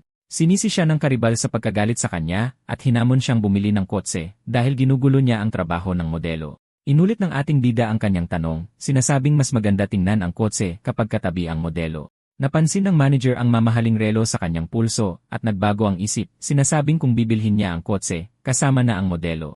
Walang pag-aalinlangan, inilabas ng ating binata ang kanyang credit card at sinabihan ang manager na i-charge ang buong presyo ng pagbili doon din. Gulat na gulat ang lahat ng kaklase dahil mahigit 8 milyon ang halaga ng kotse at hindi sila makapaniwalang kaya niyang bayaran iyon. Humanga ang babaeng kaklase na nakapink na damit at nagtaka kung mayroon ba talaga siyang 8 milyon na gagastusin ng isang bagsakan. Inakusahan siya ng karibal na nagsisinungaling para lang mapahamak ang babae, pero tinawag siyang tanga ng ating bida sa pag-isip noon. Nakangiti, kinumpirma ng manager na ang komisyon sa benta ay mapupunta sa babae. Dahil doon, tumalon sa 80 ang kanyang friendship level, at ipinaalala ng ating bida sa manager na kasama ang modelo sa pagbili ng kotse. Galit na galit ang kaklase, iniisip na gagawa siya ng dahilan para hindi bumili at plano siyang ipahiya kung mangyari iyon. Ibinigay ng ating binata ang card at tinanong kung maaari na niyang kunin ang kotse ngayon at inanyayahan siya ng manager na umupo para tapusin ang kasunduan. Inaprubahan ng card machine ang transaksyon at ang bayad na mahigit 8 milyon ay pumasok ng walang problema. Nang makumpleto ang bayad, umiti ang manager at hiniling sa modelo na alagaang mabuti ang ating binata habang inaasikaso niya ang mga papeles. Natulala ang karibal nang makitang gumastos talaga siya ng 8 milyon at napagtantong lubusan siyang napahiya sa harap ng lahat. Napanganga ang kanyang mga kaklase at sinabi ng lalaking may berdeng buhok na masyadong low-key ang ating bida sa eskwela para maging ganito kayaman. Nakita ng babae ang kanyang pagkakataon para lumandi at humiling na makisakay sa kanyang bagong Ferrari na nagpataas ng kanyang friendship stats sa 75. Pero sinira ng isa pang kaklase na may salamin ang kanyang diskarte, ipinaalala na 2 lang ang upuan ng kotse, kaya wala ng lugar. Bumanat ang babaeng nakapink at sinabing pwede siyang umupo sa passenger seat dahil kailangang magtrabaho ng modelo at buong araw namang nakaupo sa mga kotse. Habang nakaupo, nagtaka ang ating bida kung paano tumaas ng ganoon kabilis ang friendship level ng babae, at naisip sa sarili na hindi niya matiis ang mga gold digger na tulad niya. Sakto namang sinabi ng ating bida na mas gumanda ang kotse dahil nandyan siya. Sinubukan ng kaklase na gumawa ng drama, tinanong kung ang paghihiwalay nila ng kanyang ex ay dahil sa modelo mula sa event. Nagulat ang babaeng nakapulang damit nang marinig na tinapos na niya ang kanyang relasyon. Tumayo ang ating binata at sinabing walang kinalaman ang breakup sa kahit sino at napakaganda ng babae. Natulala ang kaibigang may berdeng buhok sa US dollars 1 milyon na relo at inakusahan siyang nagpapanggap na mahirap. Kalmadong ipinaliwanag ng bida na nakapasa siya sa kanyang exam, kaya pinilit siya ng kanyang pamilya na bigyan ng regalo. Nainis ang karibal at iniba ang usapan, sinabing gabi na at dapat na silang maghanap ng lugar para maghapunan. Inanyayahan ang gold digger na babaeng nakapink ang ating bida na pumunta sa mall kasama siya. Magalang na tinanggihan ng ating bida ang imbitasyon, sinabing may plano na siya para sa gabi, ngunit maaari silang magkita kapag bumalik na sila sa kanilang bayan. Tinanggap ng babaeng nakapink na damit ang kanyang alok at sinabihan siyang kontakin siya pagbalik niya sa Rongsheng City. Samantala, nagpaalam siya sa modelo mula sa event, sinabing titingin pa siya sa ibang lugar. Nilapitan niya ang modelo at iminungkahing lumabas sila sa ibang araw dahil magkaklase naman sila. Samantala, nilapitan ng isang saleswoman ang ating binata at tinanong kung interesado siya sa iba pang kotse at itinuro ang isa pang luxury vehicle. Naisip ng ating bida ang isang romantikong eksena sa loob ng kotse at inisip na perpektong tugma ang sasakyan. Dahil doon, nag-isip ng malalim ang ating NC at maingat na tinimbang ang kanyang mga pagpipilian. Tinanong niya ang presyo ng kotse at sinabi ng saleswoman na nagkakahalaga ito ng 9,500,000. Nag-alok ang babae ng 3 taong maintenance, ngunit pinutol siya ng ating binata at sinabing kukunin niya ang kotse. Nagtanong siya tungkol sa isang delivery ceremony at tiniyak sa kanya ng empleyado na maaari siyang ayusin ng isang malaking selebrasyon. Tinanggihan ng ating bida ang seremonya, ipinaliwanag na regalo ang kotse, kaya ipapadala na lang niya ang address para sa delivery ng sasakyan. Ang streamer na may pink na buhok ay nagla-livestream at ipinapakita ang luxury car sa kanyang mga followers. Ipinagpatuloy niya ang stream, sinasabing napakaganda ng kotse, at kung sino man ang magreregalo nito ay agad na makakahanap ng tunay na pag-ibig. Sakto namang itinuro ng babae ang ating bida at sinabing interviewin niya ito ng live kung makakakuha siya ng 3,000 likes sa stream. Nakitang nakatayo lang ang streamer, lumapit ang isa pang empleyado at tinanong kung o-order ba ang dalaga o tumitingin lang. Nahihiyang sumagot ang babaeng may pink na buhok na gusto lang niyang tingnan ang sasakyan. Dahil dito, hininga ng saleswoman ang streamer ng patunay ng assets para payagang manatili doon. Nainis ang streamer at itinuro ang ating ese, sinabing dire-diretso siyang pumasok ng walang problema. Ngunit iginiit ng empleyado na standard procedure iyon. Nahiya ang streamer habang nagkokomento ang kanyang mga followers na hindi maganda ang trato sa kanya at hinihiling na interviewin niya ang mayaman na lalaki. Habang nanonood mula sa malayo, nagulat ang modelo nang mapagtantong gumastos ang ating bida ng 20 milyon sa loob ng wala pang kalahating oras. Naisip niya na kahit bago pa man ang insidente sa kanyang pamilya, hindi sila kailanman nakagastos ng pera ng ganoon kalaki. 2 oras ang lumipas, nag-inat ang ating ese habang naayos na ang lahat ng papeles ng kotse. Ibinigay sa kanya ng isang manager ang mga susi at nagtanong tungkol sa plaka, kaya naisip ng ating binata na maaaring mahirap makakuha ng espesyal. Sakto namang lumitaw ang system at niregaluhan siya ng isang custom na plaka na may kanyang mga inisyal at naisip niyang napaka-thoughtful nito. Lumapit ang isang empleyado para tulungan siya sa pagpaparehistro ng bagong plaka at pumayag ang ating bida. Nang makita ang plaka, natulala ang manager dahil mayroon itong mga inisyal ng kliyente at hindi pa siya nakakita ng sinumang may ganoong kalakas na impluensya. Sinabihan ng ating bida ang lalaki na huwag masyadong isipin at nauna lang niyang ni-reserve ang numero. Pinuri ng manager ang hindi kapani-paniwalang swerte ng ating binata, sinasabing napakamakahulugan at kahanga-hanga ang napiling plaka. Isang mekaniko ang lumapit sa kotse at ipinaalam sa kanila na tapos na ang pagkakabit ng bagong plaka. Nakita ang treatment, hula ng manager na kamag-anak siguro ng ating bida ang isang malaking politiko o tycoon. Makalipas ang ilang minuto, nilapitan ng modelo ang ating NC at pinasalamatan siya sa lahat ng nangyari sa araw na yon. Inanyayahan siya ng babae na maghapunan, sinabing malapit na siyang matapos sa trabaho at siya ang taya. Magsasalita na sana ang ating binata, ngunit tumunog ang kanyang telepono at isang ngisi ang lumitaw sa kanyang mukha. Sinagot ng ating bida ang tawag ng isang hello para sa tao sa kabilang linya. Sa kabilang linya, umiiyak ng husto ang kanyang kaibigan, sinasabing nakipaghiwalay siya sa kanyang girlfriend at kailangan niyang uminom kasama ang ating bida, kung hindi, tatalon siya sa ilog. Sa pagkadismaya, nagulat ang ating NC sa balita. Bigla siyang nakatanggap ng text mula sa kanyang kaibigan na nadump at gustong uminom. Dahil doon, kinailangan niyang i-postpone ang kanyang date. Pumayag ang babae na i-reschedule, walang problema. Pagdating sa bar, nakita ng ating bida ang kanyang kaibigang may berdeng buhok na umiinom mag-isa at tinukso siya. Tinanong kung plano pa rin ba niyang tumalon sa ilog. Nagreklamo ang lalaking may berdeng buhok na pinaglaruan lang siya at masama ang loob dahil ginagamit lang siya ng babaeng gusto niya. Ipinaliwanag niya na nang pumunta sa banyo ang isa pang lalaki, sinundan siya nito, na lubos na ikinasawi ng kanyang puso. Ngunit ang ating ese, pagod na sa lahat ng drama, sinabihan ang kanyang kaibigan na dumiretso na sa punto at ipaliwanag kung ano talaga ang nangyari. Umamin ang kaibigang may berdeng buhok na sinundan niya silang dalawa at nakitang naghahalikan sa hallway na lubos na nagpaguho sa kanya. Sinabi ng ating bida na hindi naman talaga sila naging mag-on kaya imposibleng masaktan ang puso niya, ngunit nakiusap ang kanyang kaibigan na huwag maging masyadong masakit magsalita. Dahil doon, sinubukan ng ating bida na pasayahin ang kanyang kaibigan, sinabing hindi mabuting babae yon at mas mabuting hayaan na lang siya sa isa pang lalaki. Ibinunyag niya na narinig niya mula sa isang kaibigan na magulo ang personal na buhay ng babae at sinubukan na niya itong babalaan dati.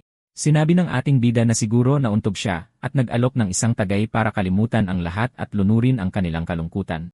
Isang oras ang lumipas, tinulungan ng ating bida ang kanyang kaibigan na makakuha ng taxi at nangako ang lasing na kaibigan na susuportahan siya kung kailanganin man niya. Pagkatapos noon, tumawag ang ating binata ng isang private driver sa kanyang telepono para ihatid siya sa kanyang bagong sports car. Sakto namang may lumapit na babae at sinabihan siyang lumayo sa kotse ng kanyang boyfriend dahil imposible siyang makabayad kung magasgasan niya ito. Tinignan lang ng ating bida ang babae na may kumpiyansang ngisi, halatang natutuwa sa sitwasyon at iniisip kung paano tutugon. Sa halip, binuksan niya lang ang kotse gamit ang kanyang key fob. Napagtanto ng babae ang kanyang pagkakamali at tinanong kung bakit kamukhang-kamukha niya ang kanyang boyfriend. Sumagot siya, "Well, hindi ka naman kamukha ng girlfriend ko." Natawa siya at pinuri ang boses niya, sinabing kaya niya sigurong imaneho ang kotseng iyon gamit lang ang isang kamay. Gumawa ng mas matapang na hakbang ang babae, tinanong ang ating binata kung gusto niyang magsaya kasama siya. Ngunit pinutol siya ng ating bida, sinabing hindi siya interesado at wala man lang siyang mga kaklase sa paligid. Bigla, lumitaw ang streamer kanina at ipinakilala ang sarili bilang driver na hiniling niya. Ang pangalan niya ay Qiao Yinian at nagla-live stream siya habang nagtatrabaho. Agad na nakilala ng mga manonood ang ating bida mula sa auto show. Nagbiro ang ating bida na kailangan niyang magbayad para kunan siya ng litrato at kinuha ang kanyang telepono na may kumpiyansang tingin. Humingi ng paumanhin ang streamer, sinabing nakalimutan niya at mukhang medyo nahihiya. Ipinaliwanag niya na nagtatrabaho siya bilang driver sa gabi at nagtanong kung pwede niyang i-film ang kanyang kotse para sa kanyang mga followers. Sobrang na-excite ang streamer na ipakita ang kotse sa kanyang mga followers. Pinag-uusapan kung gaano kabilis ang modelo. Nagsimulang dumami ang mga komento sa live stream chat tungkol sa plaka ng kotse at kung gaano kaswerte ang streamer na makatagpo ng isang mayaman na tulad ng ating bida. Ang unang babae ay nag-alok na maging driver niya ng libre, sinusubukang makakuha ng isa pang pagkakataon sa ating bida. Tinanggihan ng ating binata ang kanyang alok, sinabing ang mga libreng bagay ay karaniwang hindi gaanong maganda. Tinanong niya ang streamer kung marunong ba talaga siyang magmaneho ng supercar habang inaabot ang mga susi. Tiniyak sa kanya ng babae na marami na siyang na-drive na sports car dahil dati siyang car vlogger at ipinakita ng system ang kanyang impormasyon na may zero privacy. Nagtanong siya kung pwede siyang mag-stream habang nagmamaneho nang angakong sa kanya lang nakatutok ang kamera. Hindi niya alintana ang broadcast. Kaya pumayag ang ating binata at umalis sila habang hawak ng babae ang kanyang telepono para ipagpatuloy ang kanyang live stream. Sinabi ng streamer sa kanyang mga followers na sobrang kinakabahan at excited siyang magmaneho ng ganoong kamahal na kotse at kailangan niyang mag-focus. Naisip ng ating bida sa sarili na kung hindi dahil sa zero privacy value na ipinakita ng system, isipin niyang medyo experienced na siya. Sinuri niya ang kanyang stream at napansin na sa kabila ng kanyang kasikatan, napakababa ng mga donasyon na nakakalungkot ang sitwasyon. Tinitingnan ang mga numero, napansin niya na napakaliit ng kanyang araw-araw na kita kahit na maraming manonood. Naging kakaiba sa ating binata na napakaliit ng kanyang kinikita sa dami ng followers at iminungkahi na dapat mag-focus na lang siya sa pagiging driver para mas kumita. Ipinaliwanag ng streamer na hindi siya magaling humingi ng donasyon at kaya lang niyang gumawa ng content sa pamamagitan ng pagpapakita ng mga kotse at ng lungsod para aliwin ang kanyang audience. Dahil sa pagka-curious, tinanong niya kung bakit napaka-attentive sa kanya ng manager sa auto show at sinabi ng ating bida na dahil nakita siyang bumibili ng isa pang mamahaling kotse kanina. Nagulat ang babae nang malaman na binili niya ang kotse sa araw na yon at tiningnan siya na may halong gulat at paghanga. Dahil doon, inapakan niya ng todo ang accelerator at nagwala ang live chat sa pagpapakita ng kapangyarihan at yaman ng ating bida. Pagdating sa destinasyon, isinauli niya ang mga susi at pinuri niya ang kanyang pagmamaneho, sinabing tatawagan niya ulit siya kapag kailangan niya ng masasakyan. Nagpasalamat ang streamer sa papuri at kitang-kita ang saya sa kanyang pag-apruba, tila medyo nabighani sa ating binata.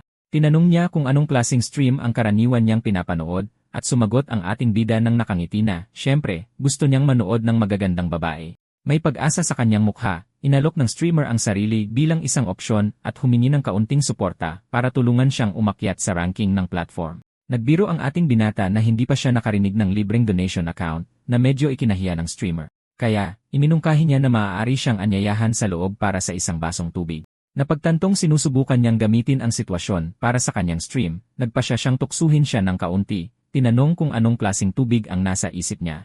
Lubos na nataranta ang streamer sa kanyang direktang tanong, iniisip kung paano ang sitwasyon ay parang eksena mula sa isang pelikula o nobela. Habang namumula ang kanyang mukha at pinagpapawisan, natigilan siya sa katapangan ng ating bida. Na-realize ng babae na dalawa lang ang posibleng mangyari sa susunod. Kaya, tinanggihan niya ito, sinabing medyo pangit ang tubig sa hotel pero nangakong ililibre siya ng kape sa susunod na magkita sila. Nadismaya ang streamer, nagtataka kung bakit bigla siyang nanlamig sa kanya, iniisip na baka hindi lang siya ang tipo nito. Pagkatapos ay nagpaalam ang ating bida, at umakyat sa 6 na po ang kanyang friendship level. Naisip niya na magiging madali lang na ayain siyang lumabas sa ibang araw. Sakto namang nakatanggap siya ng text mula sa isang kakilala na gustong mag-fancy dinner, at naisip ng ating bida na magandang social practice ito. Pagbalik sa kanyang hotel, sinabihan niya ang manager na maghanda ng isang piging para sa 5 tao, gamit lamang ang pinakamataas na kalidad na sangkap. Ipinaalam sa kanya ng manager na ang isdang in-order niya ay nagkakahalaga ng halos 1,000,000 yuan bawat isa, at iyon ay para lang sa mga medium-sized sa hotel. Sinabihan siya ng ating binata na gumamit ng common sense, dahil ayaw niyang magmukhang isang baduy na bagong yamang nag-order ng 1-0 sa mga isdang iyon ng sabay-sabay. Makalipas ang kalahating oras, makikita ang labas ng villa, kung saan magaganap ang hapunan kasama ang kanyang mga bagong kakilala. Dumating ang kanyang mga bisita at namangha sa piging, nagkokomento sa 2 napakabihirang isda sa mesa. Gulat na gulat ang isa sa mga lalaki, sinabing ang dalawang isdang iyon ay kasing halaga ng isang kotse at nagtataka kung paano naging ganoon kamahal ang mga ito. Ipinaliwanag ng manager na ang Chinese Bahaba fish ay isa sa pinakamahal na seafood sa mundo dahil napakabihira nitong mahanap. Bukod pa riyan, binanggit niya ang Italian white truffles at isiniwalat na ang kabuang halaga ng pagkain ay mahigit 3 milyon yuan. Dahil dito, natulala ang isa sa mga babaeng bisita, sinabing sa ganoong halaga, makakabili ka na ng mansyon sa kanilang bayan. Sinabihan ng ating bida ang lahat na mag-relax at kumain na, habang pinapasalamatan siya ng mga bisita para sa gabing iyon. Pagkatapos ng hapunan, inanyayahan siya ng isang kaibigan na uminom, ngunit tinanggihan siya ng ating bida, dahil nakainom na siya kasama ang isang kaibigan sa bar kanina. Nag-schedule ang kaibigan ng isang party para sa susunod na gabi, at nagpaalam na ang grupo, kumakaway sa bida. Dahil doon, lumapit ang manager at ipinaalam sa kanya na ang bill, na may diskwento, ay umabot sa halos 3 milyon yuan. Binati siya ng system para sa isang-100 at 49 milyon yuan na rebate na idineposito sa kanyang account. Nagulat ang ating binata, iniisip na sulit ang hapunan dahil kumita siya ng malaki mula sa piging. Kinumpirma ng babae ang bayad at nagpaalam, sinabing tawagan siya kung may kailangan siya sa hotel. Pagbalik sa kanyang kwarto, kinuha ng ating bida ang kanyang telepono at tiningnan ang live feed ng streamer para tingnan ang kanyang profile. Habang nanonood ng stream, napansin niya na mataas ang attractiveness score ng babae, isang bagay na hindi niya napansin dati. Pagkatapos, niregaluhan siya ng system ng 3 milyon coins at nag-level up sa 65 ang kanyang account sa platform.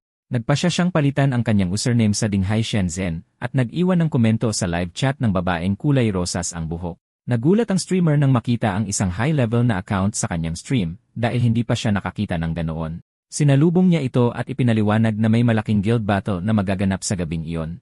Nagsimula na ang popularity battle at nakaharap ng babae ang isa pang babae sa isang donation showdown sa stream. Ginamit ng ating bida ang kanyang system para suriin ang kalaban at natuklasan niyang mababa ang stats nito. Nalilito siya sa beauty score ng kalaban at iniisip na dapat madaling manalo ang kaibigan niya sa laban na ito. Pagkatapos ay inasar ng kalaban ng babae, sinasabing sinwerte lang siyang makaharap siya at mananalo siya ng walang kahirap-hirap. Naghihinagpis ang babae sa kanyang kamalasan, sinasabing kailangan niyang manalo kundi ay hindi niya mababayaran ang upa sa kanyang apartment. Pagkatapos ay inasar siya ng kalaban at sinabihang hilingin sa kanyang pinakamalaking supporter na dahan-dahan lang sa kanya sa kompetisyon. Dahil doon, binigyan ng system ang ating bida ng misyon, tulungan ang streamer na manalo kapalit ng malaking rebate. Sinubukan ng streamer na maging kaakit-akit at tinanong kung may espesyal na hiling ang kanyang big supporter para sa kanya. Namula ang ating binata, iniisip na ngayon ay maaaring magbago na ang lahat sa pagitan nila. Pagkatapos ay humingi siya ng donasyon sa kanyang mga follower para pambayad sa ilang gastusing medical at para pasiglahin ang channel. Napairap ang babae sa mga komento ng kanyang mga fan na ayaw gumastos ng pera sa kanyang stream. Mabilis niyang binago ang kanyang tono at pinuri ang kanyang mga manonood, sinasabing lahat doon ay sobrang talentado. Nagpasya ang bida na simulan ang kasiyahan at mag-donate ng 5 mahihinang manok sa kanya. Ngumiti ang streamer at pinasalamatan siya para sa donasyon sa mga gastusing medical na hiningi niya. Ngunit sa loob-loob niya, hindi siya makapaniwala, iniisip na ang isang napakalakas na account ay nagtitipid sa pag-donate ng ₱1 lang. Nagpatuloy ang laban at napabuntong hininga sa pagkadismaya ang babae, nakikitang malaki ang lamang ng kanyang kalaban. May isang tao sa chat na nag-alok at pumayag siyang maging private driver nito kung tutulungan siyang manalo. Sakto namang nagpadala ang ating bida ng 3 super rocket na siyang pinakamahal na regalo sa platform. Nalaglag ang panga ng streamer nang matanggap niya ang mga regalo dahil ang bawat rocket ay nagkakahalaga ng 2,000. Labis siyang nagpasalamat at tuluyang bumaliktad ang scoreboard na nag-iwan sa kanyang kalaban na tulala. Galit na galit ang kalaban, nagtataka kung paano sumulpot mula sa kung saan ang isang napakalakas na donor para tulungan siya. Nagpasalamat ang kalaban sa donor at inaya itong lumabas na nagdulot ng pagkailang sa kabilang streamer. Nagsimulang kumanta ng sintonado ang babaeng kulay rosas ang buhok para pasayahin ang kanyang donor. Pinanood ng ating bida ang lahat ng may ngisi at sinabihan siyang gawin ang anumang gusto niya sa stream. Samantala, umiiyak ang kanyang kalaban, nagmamakaawa sa kanyang top supporter na huwag matalo sa laban. At dahil doon, tuluyan nang nagsimula ang tunay na laban sa pagitan ng dalawang streamer sa platform. Nagdiwang ng husto ang kalaban matapos makatanggap ng 3 rocket ng sabay-sabay at pinasalamatan ang kanyang benefactor. Nang makita ito, nakita itong nakakatuwa ng ating bida at nagpa siyang magpadala pa ng 3 rocket sa kanyang kaibigan. Nagpanik ang kalaban at binalaan ang kanyang supporter na humahabol na ang kabilang donor. Dahil doon, nakatanggap siya ng 5 pang rocket at labis na nagpasalamat habang mukhang talunan na ang kabilang babae. Natuwa ang ating binata sa sitwasyon at nagtaka kung ano ang gagawin ngayon ng babaeng kulay rosas ang buhok. Sobrang nalito ang pink-haired streamer na tinanong pa niya kung nag-freeze ang kanyang stream dahil sa dami ng regalo. Biglang lumitaw ang 20 rocket ng sabay-sabay na nag-iwan sa kanya na tulala sa donasyon. Nakatitig lang ang kanyang kalaban sa screen, hindi makapagsalita, nag-isip kung nandoon pa ba ang benefactor ng kabilang babae. Gulat na gulat ang babae nang mapagtanto niyang nakakuha siya ng 20 rocket at maaaring nanalo na siya sa round. Pagkatapos ay lumitaw ang kalaban, mukhang malungkot at hiyang-hiya matapos matalo ng malaki sa laban. Lumagpas sa 1-0, 0-0-0 ang manonood ng kanyang stream, at namangha ang babae sa dami ng nanonood. Labis siyang nagpasalamat sa ating binata at tinanong kung ano ang gusto niyang gawin niya ngayon sa broadcast. Iniisip ng ating bida na nagmumukha siyang kakaiba dahil sa beauty filter, kaya't hiniling niya na patayin ang epekto. Kinabahan ang babae dahil dito, at sinabing baka matakot niya ito kung ipapakita niya ang kanyang totoong mukha. Kahit na, nagpasya siyang patayin ang filter, inihahanda na ang sarili para sa mga masasakit na komento na tiyak na susunod. Nang patayin niya ang epekto, nagulat ang lahat sa kanyang tunay na ganda at bumaha ng papuri sa chat. Nagulat siyang makakuha ng mga fan at papuri sa halip na puot na inaasahan niya. Kaya, humingi siya ng tulong sa donor para manalo sa isa pang round upang makapag-stream pa siya sa susunod na buwan. At kaya, nagsimula ang ikalawang round ng laban, at ang kanyang kalaban ngayon ay isang babaeng blonde, tulad ng bida sa Sailor Moon. Ipinakilala ng bagong kalaban ang kanyang sarili at pinuri ang supporter ng kabilang babae, sinabing sobrang inggit siya dito. Sumunod, sinubukan ng blonde na landiin ang benefactor ng kabilang babae, inaanyayahan siyang pumunta sa kanyang sariling stream. Pagkatapos ay nagsimula ang laban at hiniling ng babaeng kulay rosas ang buhok sa kanyang supporter na huwag siyang hayaang matalo. Nakakuha ang kalaban ng 5 eroplano at 33 puso mula sa kanyang donor at labis siyang pinasalamatan. Iniisip ng ating binata na mahina ang donasyon na iyon at nagpa siyang magpadala ng 5 rocket para lang asarin ang kabilang lalaki. Nagpasalamat ang babaeng kulay rosas ang buhok para sa 5 rocket at sinabing isang tunay na Diyos ang ating binata. Lubos na nalito ang blonde at tinawag ang kanyang supporter na bigla na lang naglaho. Sa suporta ng ating binata, madaling nakapasok ang babaeng kulay rosas ang buhok sa grand final ng event. Sa finals, nakilala niya si Dae Xiaomi, isa sa pinakamalaking streamer ng platform, na bumati sa kanya. Nagulat ang babae nang malaman na ang kalaban niya ay isa sa mga site 3 pinakamalaki. Sabi niya wala siyang talento, kaya nagpa siya ang kanyang kalaban na magsimula sa isang maliit na sayaw para sa kanyang mga taga-suporta. Iniisip ng kalaban sa sarili na nag-research na siya, at alam niyang isang misteryosong donor ang gumastos ng halos 800,000. Dahil doon, nagsimula ang babae ng isang medyo mapangahas na sayaw upang pahangain ang mga manonood ng stream. Ipinagpatuloy niya ang kanyang maalindog na pagtatanghal malapit sa mikropono para painitin ang sitwasyon. Makalipas ang 2 minuto, tapos na ang sayaw, at nag-flying kiss ang streamer sa kamera, puno ng kumpiyansa. Pinanood at pinuri ng ating bida ang sayaw, sinasabing muntik na siyang mapalipat sa stream ng kalaban. Nang makita ito, nalungkot ang babaeng kulay rosas ang buhok at tinanong kung iwanan na ba siya nito ngayon. Ngumiti ang NC at nagbiro tungkol sa pagtawag sa kanya ng kalaban na bro, sinasabing kung ito ay isang group activity, baka pag-isipan niya. Biglang, isang mapanuksong thought bubble ang nagpakita sa kanilang dalawa na magkasama, at mukhang nagulat ang babaeng kulay rosas ang buhok. Namula siya at nataranta sa ideya ng group activity na iminungkahi ng ating binata.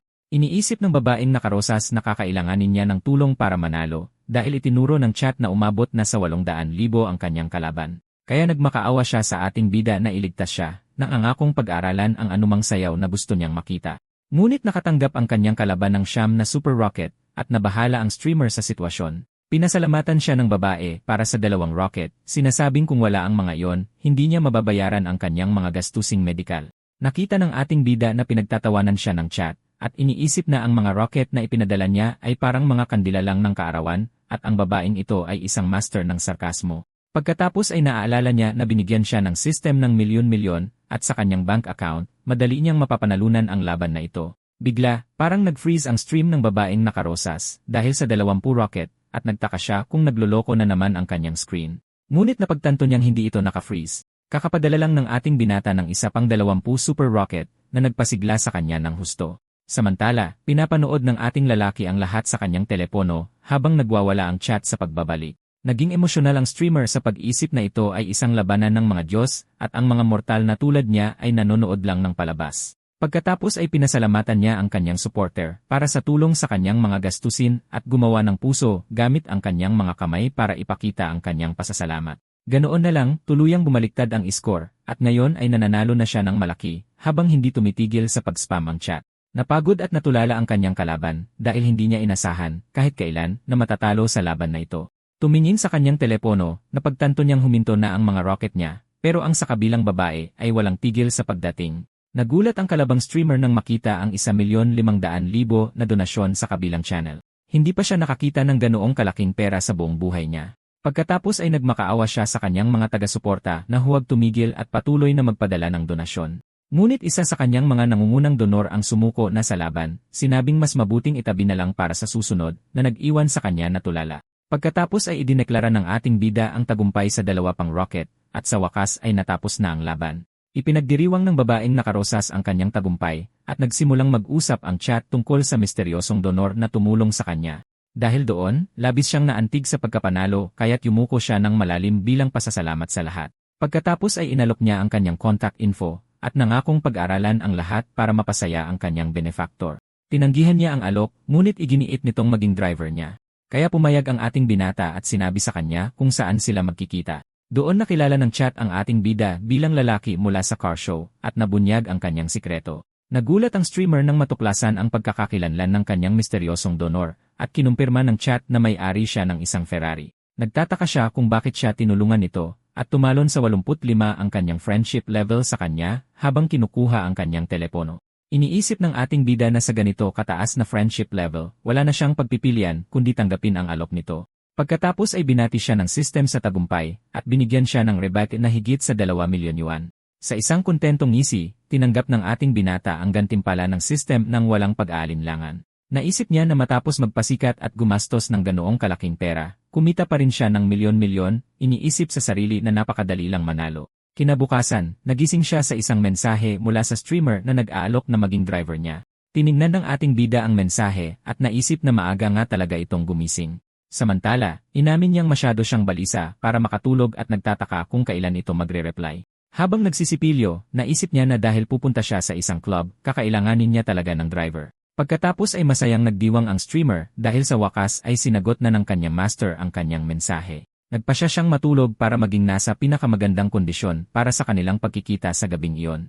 Ngunit ang dalaga ay sobrang balisa na hindi siya makatulog at kailangan pilitin ang sarili na magpahinga para mamaya. 8:00 ng gabi, nagkita sila at tinanong niya kung bakit ang aga nitong dumating at sumagot ito na tungkulin niya yon. Pagkatapos ay ikinuwento niya sa kanya ang tungkol sa club at hiniling niya na dalhin siya doon para tingnan ang lugar. Pagdating doon, pinag-usapan ng dalawang babae kung gaano kagwapo ang ating bida at mukhang mahal ang kanyang relo. Ang ating Ensu ay ang ace pa rin. Sa loob ng venue, isang grupo ng mga babae ang nakatingin sa kanya at isa sa kanila ang nagsabing lalapitan niya ito. 3 babae ang lumapit sa kanya at nag-alok na turuan ang ating bida kung paano magsaya ngayong gabi. Bigla, isang babaeng naka-bunny costume ang natisod at sakto namang bumagsak sa kanyang mga braso. Humingi siya ng paumanhin at nagpasalamat at naisip ng ating binata na medyo matindi sila, isinasaalang-alang na hindi pa nga siya nakakapasok. Pinanood ng 2 pang babae ang eksena at nagplanong dalhin ang NC sa isang pribadong silid para magsaya. Pinanood ng streamer mula sa malayo habang napapaligiran ang ating bida ng maraming magagandang babae, hindi alam kung ano ang sasabihin. Pinanood ng isang streamer mula sa malayo habang napapaligiran ang ating bida ng maraming magagandang babae. Nakaramdam siya ng kirot sa kanyang dibdib at nagpasya na hindi na niya kayang tiisin ang sitwasyon kahit isang segundo pa. Dahil doon, sumingit siya sa gitna ng mga tao at hinawakan ang kamay ng ating bida na ikinagulat nito. Pagkatapos ay inanunsyo niya sa lahat na mayroon na siyang kasama na nag-iwan sa ibang mga babae na tulala sa kanyang matapang na kilos. Ganoon na lang, umalis ang ibang mga babae na bigo, sinasabing maghahanap na lang sila ng ibang target sa party. Hinila siya palapit at nagtanong, kailan pa ako naging taken? Na nag-iwan sa babae na lubos na nataranta. Ipinaliwanag niya na nakita lang niyang hindi niya sila matanggihan at gusto niyang tumulong para hindi siya magkaroon ng anumang kakatwang ideya. Pinasalamatan siya ng ating bida, ngunit sinabing sa susunod, hindi na kailangan at ayos lang siya sa sarili niya. Sa sandaling iyon, lumitaw ang isang kaibigan niya at tinanong kung hindi ba siya natakot sa dami ng tao sa pasukan. Nagbiro ang kanyang kaibigan na noong unang punta niya, hindi ganito kagulo at tinanong kung sino ang magandang babaeng kasama niya. Ipinakilala niya ito bilang kanyang driver at sinabi ng kaibigan na walang problema kung sasama siya sa party. Pagkatapos ay sinabi ng kakilala na magsasaya silang 3 at nakaayos na ang lahat para sa kanilang gabi. Naiwan ng babae na hindi makapagsalita at pulang-pula ang mukha dahil sa buong sitwasyon. Pagkatapos ay pumasok ang grupo sa party at naglakad-lakad ang ating bida sa pangunahing silid na puno ng mga ilaw at mga taong sumasayaw. Bigla, isang babae ang tumawag ng Young Master Jiang, at huminto ang grupo para tingnan kung sino ito. Isang grupo ng mga babae ang bumati sa kanya, lahat ay tinatawag siyang Young Master Jiang. Ngumiti siya, kumaway pabalik at sinabing perpekto ang setup ng party para sa kanilang gabi. Pagkatapos ay hiniling ng kaibigan sa manager, magdala ng 2 bote ng mamahaling alak para simulan ang party. Dahil dito, kitang-kita ang paghanga ng streamer, nagkomento na sa mga video online lang niya nakita ang inuming iyon. Nagbiro ang NC sa kanyang kaibigan, sinasabing wala lang ang mga inumin kumpara sa isda na kinain niya para sa hapunan. Pagkatapos ay ibinunyag ng kakilala sa mga babae na ang hapunan ng ating bida ay nagkakahalaga ng 3 milyon. Lubos na nagulat ang mga babae sa hindi kapani-paniwalang presyo ng pagkain at hindi makapaniwala sa kanilang naririnig. Pagkatapos mismo, ilang waitress na naka-bunny outfit ang nagdala ng mga inumin sa mesa ng grupo. Ibinuhos ang mga inumin sa kanilang mga baso at sa wakas ay nagsimula na talaga ang party ng grupo. Isang dalaga na nagngangalang si Xiaoqing ang nakipag-toast sa ating bida at sinamantala ng system ang pagkakataon na suriin ang kanyang stats. Nagulat ang NC sa kanyang matataas na attribute. Iniisip sa sarili na siya ay isang first-class rarity. Pagkatapos ay nag-cheers ang dalawa at naghanda na para i-enjoy ang kanilang gabi sa club. Habang pinapanood ang eksena, muling naramdaman ng streamer ang kakaibang paninikip ng dibdib na parang nasasakal. Nagsiselos siya at nagtataka kung bakit kasama ng kanyang pinakamalaking donor ang ibang babae, kaya lumapit siya at nakipag-toast din sa ating bida. Inalok ng ating bida ang streamer ng inumin, sinasabing uminom siya para mag-relax pagkatapos ng mahabang gabi. Tumanggi siya, sinasabing kailangan pa niyang magmaneho, at inasar siya nito, tinatanong kung sa tingin niya ay kaya pa ba niya. Lumapit siya ng mas malapit at tinanong kung gusto niyang makita ng mas malinaw dahil mukhang nahihirapan siyang makakita. Iniisip ng ating bida sa sarili na ang pangunahing layunin niya sa gabing iyon ay ang kabilang babae, kaya kailangan niyang isantabi muna ang streamer. Sakto namang tumayo si Xiaoqing at sinabing sasayaw muna siya saglit, pero babalik siya mamaya para uminom kasama niya. Ipinulupot ng FC ang kanyang braso sa streamer at sinabihan siyang hayaan siyang tingnan siya ng mas mabuti pagbalik niya. Lubos siyang nataranta, iniisip na ang mga streamer ay dapat mahinhin at disente. Dahil doon, tinulak niya ito palayo at tinanong kung sa tingin niya ay ganoong klaseng babae siya. Nainis siya, iniisip na gumastos siya ng milyon-milyon sa kanya, at ngayon ay nagpapakipot pa siya. Pagkatapos ay tumayo ang ating bida, iniwan ang streamer na nakaupo doon, lubos na nalilito sa kanyang reaksyon. Seryoso, mga tao, siguro iniisip niyang isang uri ng tanga ang ating si Xiao. Pagkatapos ay tumingin ang ating binata sa dance floor, kung saan si Xiaoqing at isa pang dalaga ay nagpo-pole dance. Sensual na sumayaw si Xiaoqing, at pagkatapos ay tinanong siya kung ano ang masasabi niya sa kanyang performance. Lumapit din ang isa pang babae at hiningi ang kanyang opinyon sa kanyang mga galaw sa sayaw. Pinuri silang dalawa ng ating bida, sinabing napakasigla nito, at kahit ang kanyang kaibigan ay pumalakpak sa kanilang performance. Ang babaeng nakapula ay lumapit sa kanya at sinabing gusto niya talaga siyang makilala ng mas mabuti. Ang babaeng nakapulang bestida ay lumapit sa ating NC at sinabing ang pakikinig lang sa kanya ay nagpapainit na sa kanya. Lumapit din ang kabilang babae. Sabi niya hindi pwedeng maging paborito si Jiang dahil gusto niya ring makilala ang kaibigan nito. Habang nakakapit ang dalawang babae sa kanyang mga braso, iniisip ng ating NC sa sarili na kung nasaan ang mga babae, mayroong digmaan. Isa sa kanila ang nagtanong kung ano ang ginagawa niya para maglibang, at sumabat naman ang isa na mas gusto niyang manatili sa bahay at manood ng mga pelikula. Pakiramdam ni Jiang ay nasa gitna siya ng isang bagyo, at hindi alam kung gaano tatagal ang kanyang katinuan, kaya sinabi na lang niyang gusto niya ang ideya at maaaring manood silang 3 ng pelikula mamaya. Dahil mas marami mas masaya. Nakipag-toast ang buong grupo sa ating ese. Pinanood lang ng kanyang kaibigan at si Xiao Yinian habang pinupuri ng mga babae ang sense of humor ni Jiang. Sinubukan ng blonding kaibigan na makipag-toast kay Jiang, tinatawag siyang bro. Samantala, sinusubukan ni Xiao Yinian na sumingit, ngunit hindi makapagsalita. Ang dalawang bagong babae ay lalo pang lumapit kay Jiang, parehong sinasabi na gusto nilang makipag-toast sa kanya. Nagtampo si Xiao Yinian at nagtaka kung binabaliwala ba siya nito dahil lang sinabi niyang hindi siya madaling babae. Patuloy niyang iniisip na, kahit hindi siya madali, kung nag-alok lang ito ng seryoso, pag-iisipan niya sana. Nag-aalab sa galit si Xiao Yinian dahil dumating siyang handa para sa gabi, alam na may mangyayari. Ngunit dahil hindi pa niya ito nagawa dati, hindi niya alam kung ano ang sasabihin o gagawin, at nadismaya siya na hindi siya binigyan nito ng kaunting panahon pa.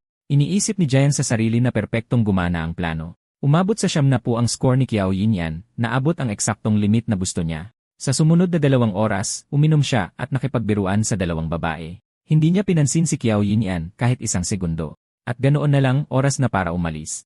Nagpaalam ang kaibigan ng ating NC habang sinabi ng isa sa mga babae na sa susunod, itutuloy nila ang party para manood ng pelikulang iyon. Mula sa kabilang kalsada, kumaway si Qiao Yinian mula sa loob ng kanyang kotse, sumigaw siya, "Boss, dito." Pagkatapos ay binuksan ni Jiang ang pinto ng isang taxi, isinakay niya ang parehong babae sa sasakyan. Ang dalawang babae ay mukhang lubos na nalilito sa loob ng kotse, ninisyan lang sila ng ating NC, at wala silang ideya kung ano ang nangyayari. Habang nakangisi, isinara niya ang pinto ng taxi, na nag-iwan sa kanilang dalawa na gulat sa loob.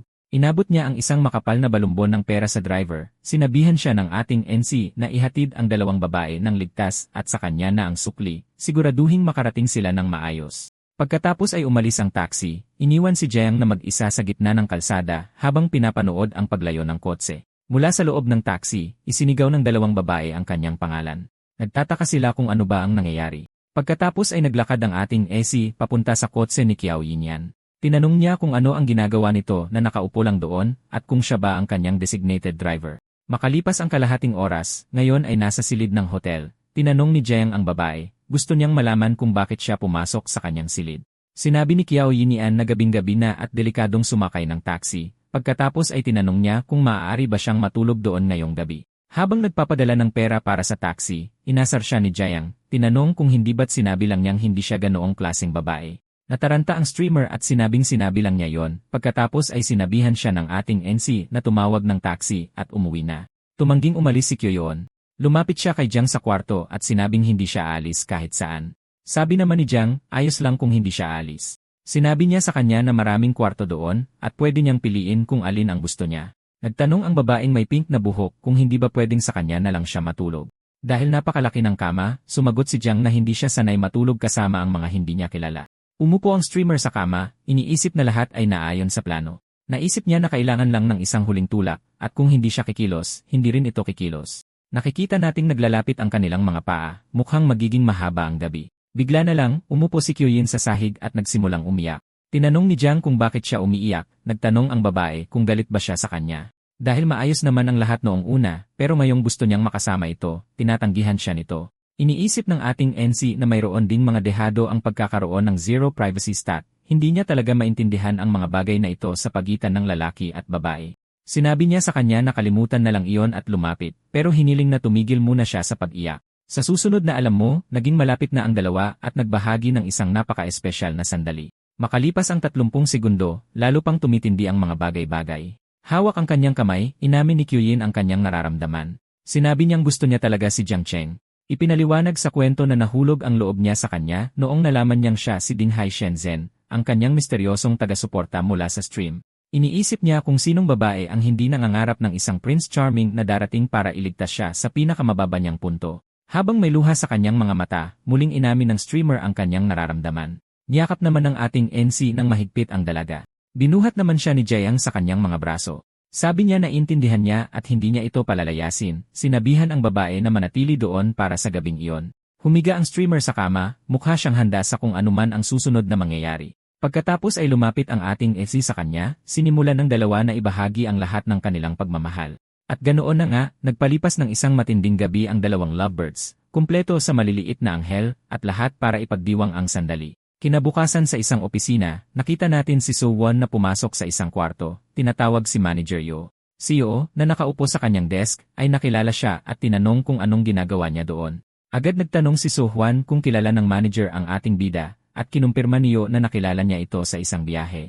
Ipinaliwanag naman ni Yo na naghahanda na siyang pumirma ng kontrata sa kanya, at hindi dapat magmadali si So-hwan. Natulala si So-hwan sa revelasyon na ito at tinanong kung talaga bang aalis na ang manager sa kanyang trabaho. Kinumpirma niyo na lilipat siya sa kumpanya ng ating bida at si Suwon ang magiging kauna-unahang artist ng ahensya. Nang marinig ito, kinuwestiyon ni Suwon kung talagang pinagkakatiwalaan niya ito dahil bago pa lang sa industriya ang kumpanya ng ating bida. Sabi niyo, 100% siyang nagtitiwala sa ating bida dahil isa siyang mapagkakatiwalaang tao. Nalilito pa rin si So-hwan at nagtataka kung bakit ganun na lang ang tiwala ng manager sa NC. Biglang pumasok ang isang empleyado at inanunsyo na tumawag ang front desk tungkol sa isang sorpresang naghihintay sa baba. Agad sinabi niyo na tanggihan kung anuman iyon, sinasabing ayaw niyang tumanggap ng mga bulaklak o regalo mula kaninuman. Ngunit ipinaliwanag ng lalaki na ang regalo ay isang kotse at bayad na ito ng buo, kaya hindi nila ito matatanggihan. Parehong natigilan ang dalawang babae sa balita at iminungkahi ni So-won na bumaba sila para tingnan ito. Pagdating sa baba, sinalubong sila ng isang selebrasyon na may mga konfeti na lumilipad sa paligid. Isang saleswoman ang humiling kayo na humakbang pasulong para ipakita ang espesyal na regalong naghihintay sa kanya. Ipinakita ng saleswoman ang regalo, isang marangyang pink na sports car. Humanga si Suwon sa kotse at sinabing napakaswerte niyo na makatanggap ng ganoong kahanga-hangang regalo. Sa sandaling iyon, nagsimulang magsismisan ang mga empleyado tungkol sa bagong boyfriend ng manager at sa 1-0,000,000 na kotse. Ibinigay ng saleswoman ang mga susi ng bagong kotse sa manager, nang umiti, lubos na nasisiyahan.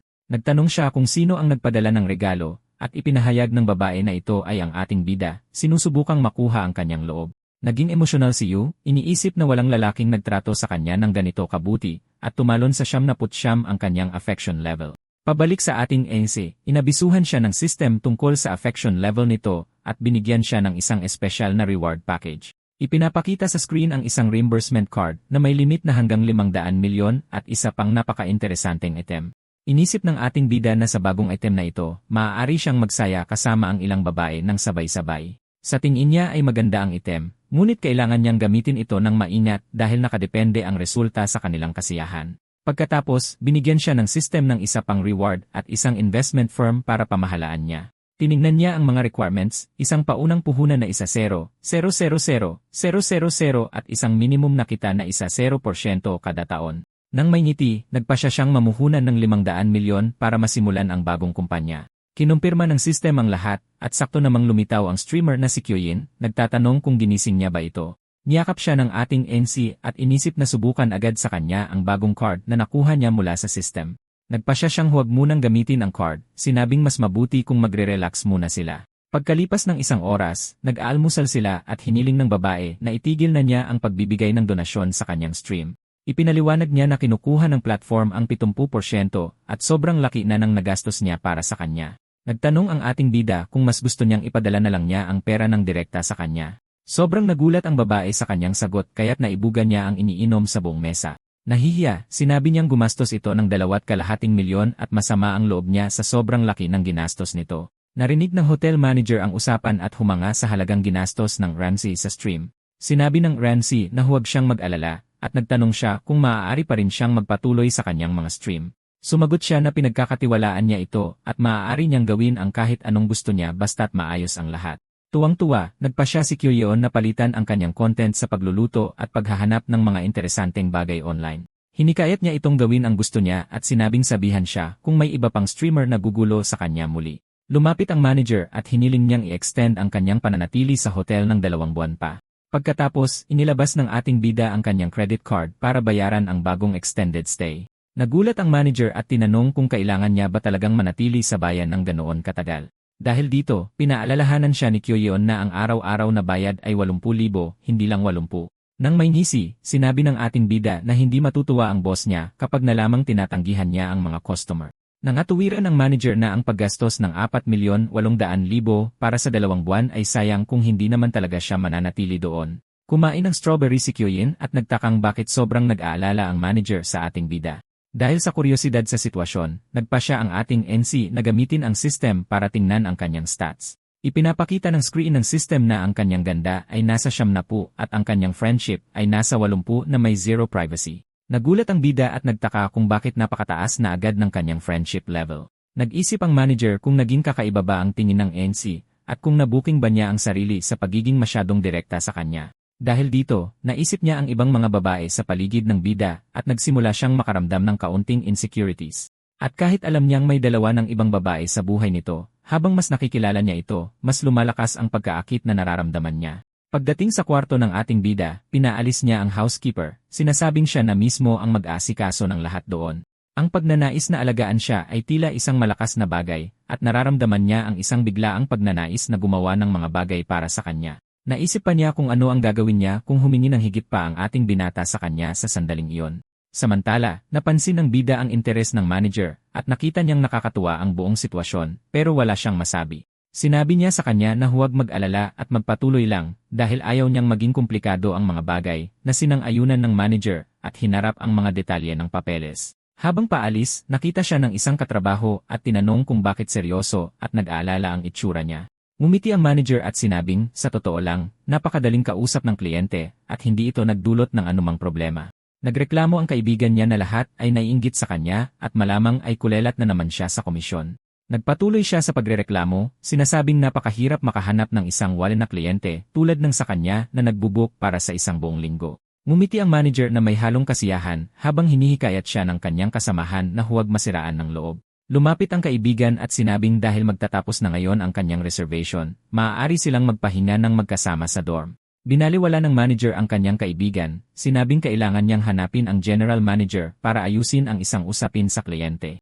Lubos na nagulat ang kanyang kasamahan sa balita at tinanong kung talaga bang i-extend nito ang pananatili ng 2 buwan. Dahil dito, kinuwenta niya na ang komisyon ay magiging 240,000 at kinuwestiyon kung bakit naman niya ito bibigyan ng diskwento. Ipinaliwanag ni Manager Wong na nabanggit nitong aalis na ito sa loob ng ilang araw at makokonsensya siya kung hindi niya ito tinulungan. Nang may ngiti, nagtanong ang kaibigan kung napagod ba siya sa linggong ito at kung gwapo at kaakit-akit ba ang kliyente sa hotel. Namula si Wong at napansin ito ng kanyang kasamahan, sinabing mukha itong isang total catch dahil mayaman at gwapo. Pagkatapos ay lumapit ang kaibigan at bumulong ng isang proposal kung saan siya ang mag-aasikaso sa kliyente at ibibigay sa manager ang buong komisyon.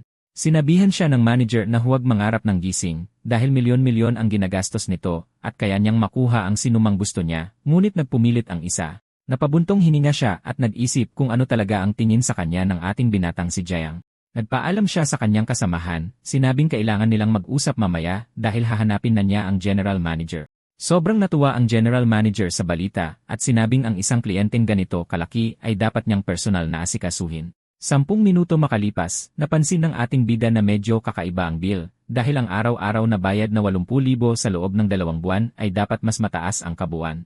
Pagkatapos, binati siya ng system sa paggamit ng rebate card at ipinaalam na nakatanggap siya ng 380 milyon. Sakto namang may kumatok sa pinto at sa P-Fold, nakita niya ang general manager kasama ang 2 pang tao na hinahanap siya. Binuksan ng EDC ang pinto at nagpakilala ang lalaki habang inaabot ang isang business card. Nagpapasalamat sa kanyang tiwala. Ipinaalam ng general manager na dahil sa diskwento ni Wong, magkakaroon na ngayon ang ating bida ng super year benefits at isang permanenteng 20% na diskwento. Napagtanto ng ating binata na ito ay isang diskwento at naisip sa sarili na ang kabaitan ng manager ay muntik nang magkahalaga sa kanya ng 100 milyon sa rebate money. Ngunit napagtanto niya na handa nitong bawasan ang sariling komisyon at naisip na ang manager ay may mga katangian ng isang mabuting babae. Kinamayan ng bida ang general manager. Iminungkahing maging magkaibigan sila at pumayag agad ang lalaki. Dahil doon, hiniling ng presidente sa manager na alagaang mabuti ang kanyang bagong kaibigan at ituring ang kanyang mga hiling bilang pangunahing prioridad. Nagpaalam na ang general manager, sinabing hindi na siya mag-aabala at umaasang mag-enjoy siya sa kanyang pananatili. Pinanood ng ating bida si Manager Wong na tila medyo kinakabahan habang nagpapaalam. Pabalik sa kwarto, tumalon ang streamer sa kandungan ng ating bida, sinasabing ayaw na niyang umalis sa lugar na ito. Sinabi ng ating binata na may mga kailangan siyang gawin, pero kung gusto niya, maaari siyang manatili doon nang mag-isa nang wala siya. Nagreklamo siya na inimbitahan siya ng kanyang mga kaibigan, at kinansela niya ang lahat ng kanyang plano para lang makasama ito. Inalo niya ito, sinabing hahanapin niya ito kapag libre na siya, at tila sumang-ayon naman ito. 1 oras makalipas, paalis na ang ating bida at nakasalubong si Yu na naghihintay sa labas at kumakaway sa kanya. Lumapit siya para magpasalamat at binigyan siya ng isang napakalambing na halik sa pisngi. Biglang may lumitaw na lalaki na tinuturo at sinisigawan siya, tinatawag siyang isang nakakainsultong pangalan. Binalaan siya ng lalaki, sinabing mas mabuting pakasalan siya, kung hindi ay tatalon ito sa ilog sa mismong harapan niya. Tinanong ng bida si Yu kung hindi pa ba niya naayos ang sitwasyong ito sa kanyang baliw na ex-fan. Ipinaliwanag niya na hindi tumitigil sa pag-stalk sa kanya ang lalaki, at nagpapakita pa sa opisina niya, pero ayaw niyang abalahin ang AC tungkol dito. Nagalit ang ex-fiance at inakusahan silang dalawa na nagtataksil na mag-asawa, nagkikita sa kanyang likuran. Hiniling ni Yu sa ating bida na huwag pansinin ang kanyang kalokohan at umalis na lang sila. Tuluyan nang nawala sa sarili ang ex-fiance, nagbabantang sasabihin sa lahat ang lahat at tatalon sa ilog, sinisisi sila sa mangyayari sa kanya. Dahil doon, sumugod siya at hinawakan si Yu sa braso, na lubos na ikinatakot nito sa kanyang mga kilos. Nang makita ito, humarang ang bida sa kanila at sinabihan ang agresor na umatras agad, pinoprotektahan ka. Nang makita ang kapangahasan ng kanyang karibal, hinawakan siya ng ating bida sa kwelyo at tinanong kung naghahanap ba ito ng bugbog ngayon din. Tinawag niya ang mga security guard at, nang may ngisi, inalok ang 5 milyon sa bawat isa sa kanila kung tutulungan siya sa kanyang maliit na plano ng pagganti. Ipinaliwanag ng ating bida na dapat nilang magkunwari na sinubukan ng karibal na tumalon sa ilog at pagkatapos ay sagipin siya ng napakabagal ng sadya. Nagsimulang magpanik ang kaklase at tinanong kung sinusubukan ba ni Jiang Cheng na umupa ng mga hitmen sa katanghaliang tapat. Lubos na nalilito, nagtaka ang mga security guard at nagtanong kung nagbibiro lang ba ang ating bida sa ganoong kalokong alok. Sinabi ni Jiang Cheng na kaya niyang magbayad kaagad at nangakong kukuha ng pinakamahusay na mga abogado kung sakaling makulong ang sinuman sa kanila. Natukso ang mga gwardiya sa pera at naisip na ang pagkamit ng 1,000,000 para sa kaunting panahon sa kulungan ay isang napakagandang deal. Naging desperado ang karibal at sinubukang balaan sila, sinasabing ang pagpatay sa isang tao ay isang napakaseryoso at hindi mapapatawad na krimen. Sinubukan ng lalaki na umatras dahil sa takot, ngunit sinigawan siya ng mga gwardiya na tumalon na sa ilog para matapos na ang trabaho. Hinarap niya ang ating bida, pinupustahan na wala itong lakas ng loob na gumawa ng anuman, ngunit ninisyan lang siya ni Jiang Cheng ng may paghamak. Nag-alok ang ating bida ng 100,000 agad, at sinabihan silang bugbugin ang lalaki hanggang sa mawalan ito ng malay sa sahig. Inilabas ng isa sa mga gwardiya ang kanyang telepono, at nagulat nang makita na pumasok na sa kanyang bank account ang ipinangakong pera. Dahil hawak na ang pera, sinugod ng mga security guard ang karibal, na walang kalaban-laban sa bugbog na darating sa kanya. Kaya, pinalibutan ng mga gwardiya ang lalaki at sinimulang bugbugin, habang pinapanood ng ating bida ang buong palabas mula sa unahan. Sakto namang dumating ang napakagandang si Yu Shaixio, at hiniling kay Jiang Cheng na palampasin na lang ito, sinasabing hindi sulit na magsimula ng gulo. Sinabi sa kanya ng ating bida na huwag mag-alala, dahil ayusin niya ang lahat ng tuluyan. 5 minuto makalipas, nagpasalamat sa kanya ang mga gwardiya, at inalok ang kanilang serbisyo para sa anumang mga trabaho sa hinaharap. Sinabi ni Jiang Cheng kay Yuxi na siya na ang bahala sa Zhang Yu na iyon at sumang-ayon naman ito. Sa sandaling iyon, na-detect ng sistem ang emosyon ng ating bida at ginantimpalaan siya ng isang pribadong kumpanya ng seguridad. Tuwang-tuwa siya dahil sa isang profesional na team, hindi na magiging problema ang pakikitungo sa mga tanga. Kaya, ang ating bida, na sobrang sabik, ay inaya ang dalaga na tingnan ang ilang mga lokasyon para sa kanilang bagong kumpanya. Nagulat ang babae at tinanong kung may lakas pa ba siya para doon pagkatapos ng lahat ng gulo. Ngunit sumagot siya na hindi niya hahayaang sirain ng kung sinumang nobody ang kanyang mga plano at umalis silang dalawa. Di nagtagal, dumating sila sa isang malaki at kahanga-hangang gusali, ang World Financial Center. Pagdating sa opisina, sinabi niyang perpekto ang lugar para sa paglulunsad ng entertainment company. Sumang-ayon siya, sinasabing sa ilang pagbabago, maaari na silang magsimulang mag-operate kaagad. Nang may mapaglarong ngiti, inanyayahan ng ating bida ang blonde na umupo sandali kasama niya. Lumapit ang dalaga sa bintana at isinara ang mga kortina na ginawang mas intimo ang kapaligiran. Pagkatapos nyon, lumapit siya sa kanya sa isang napaka-provokatibong paraan at lumuhod sa harap niya. At nag-enjoy silang dalawa sa sandali ng mag-isa sa bagong opisina na lalong nagiging mas malapit sa isa't isa. Nagkunwaring walang alam ang ating bida at tinanong kung anong ginagawa niya dahil inanyayahan lang niya itong umupo sandali. Tinawag siya ng babae na loko-loko at sinabing kung ipagpapatuloy niya ang pag-arte, hindi na niya ito kakausapin. Binaliktad niya ang sitwasyon at tinanong kung mas gusto niyang umupo sa ibabaw niya para malutas ang problema.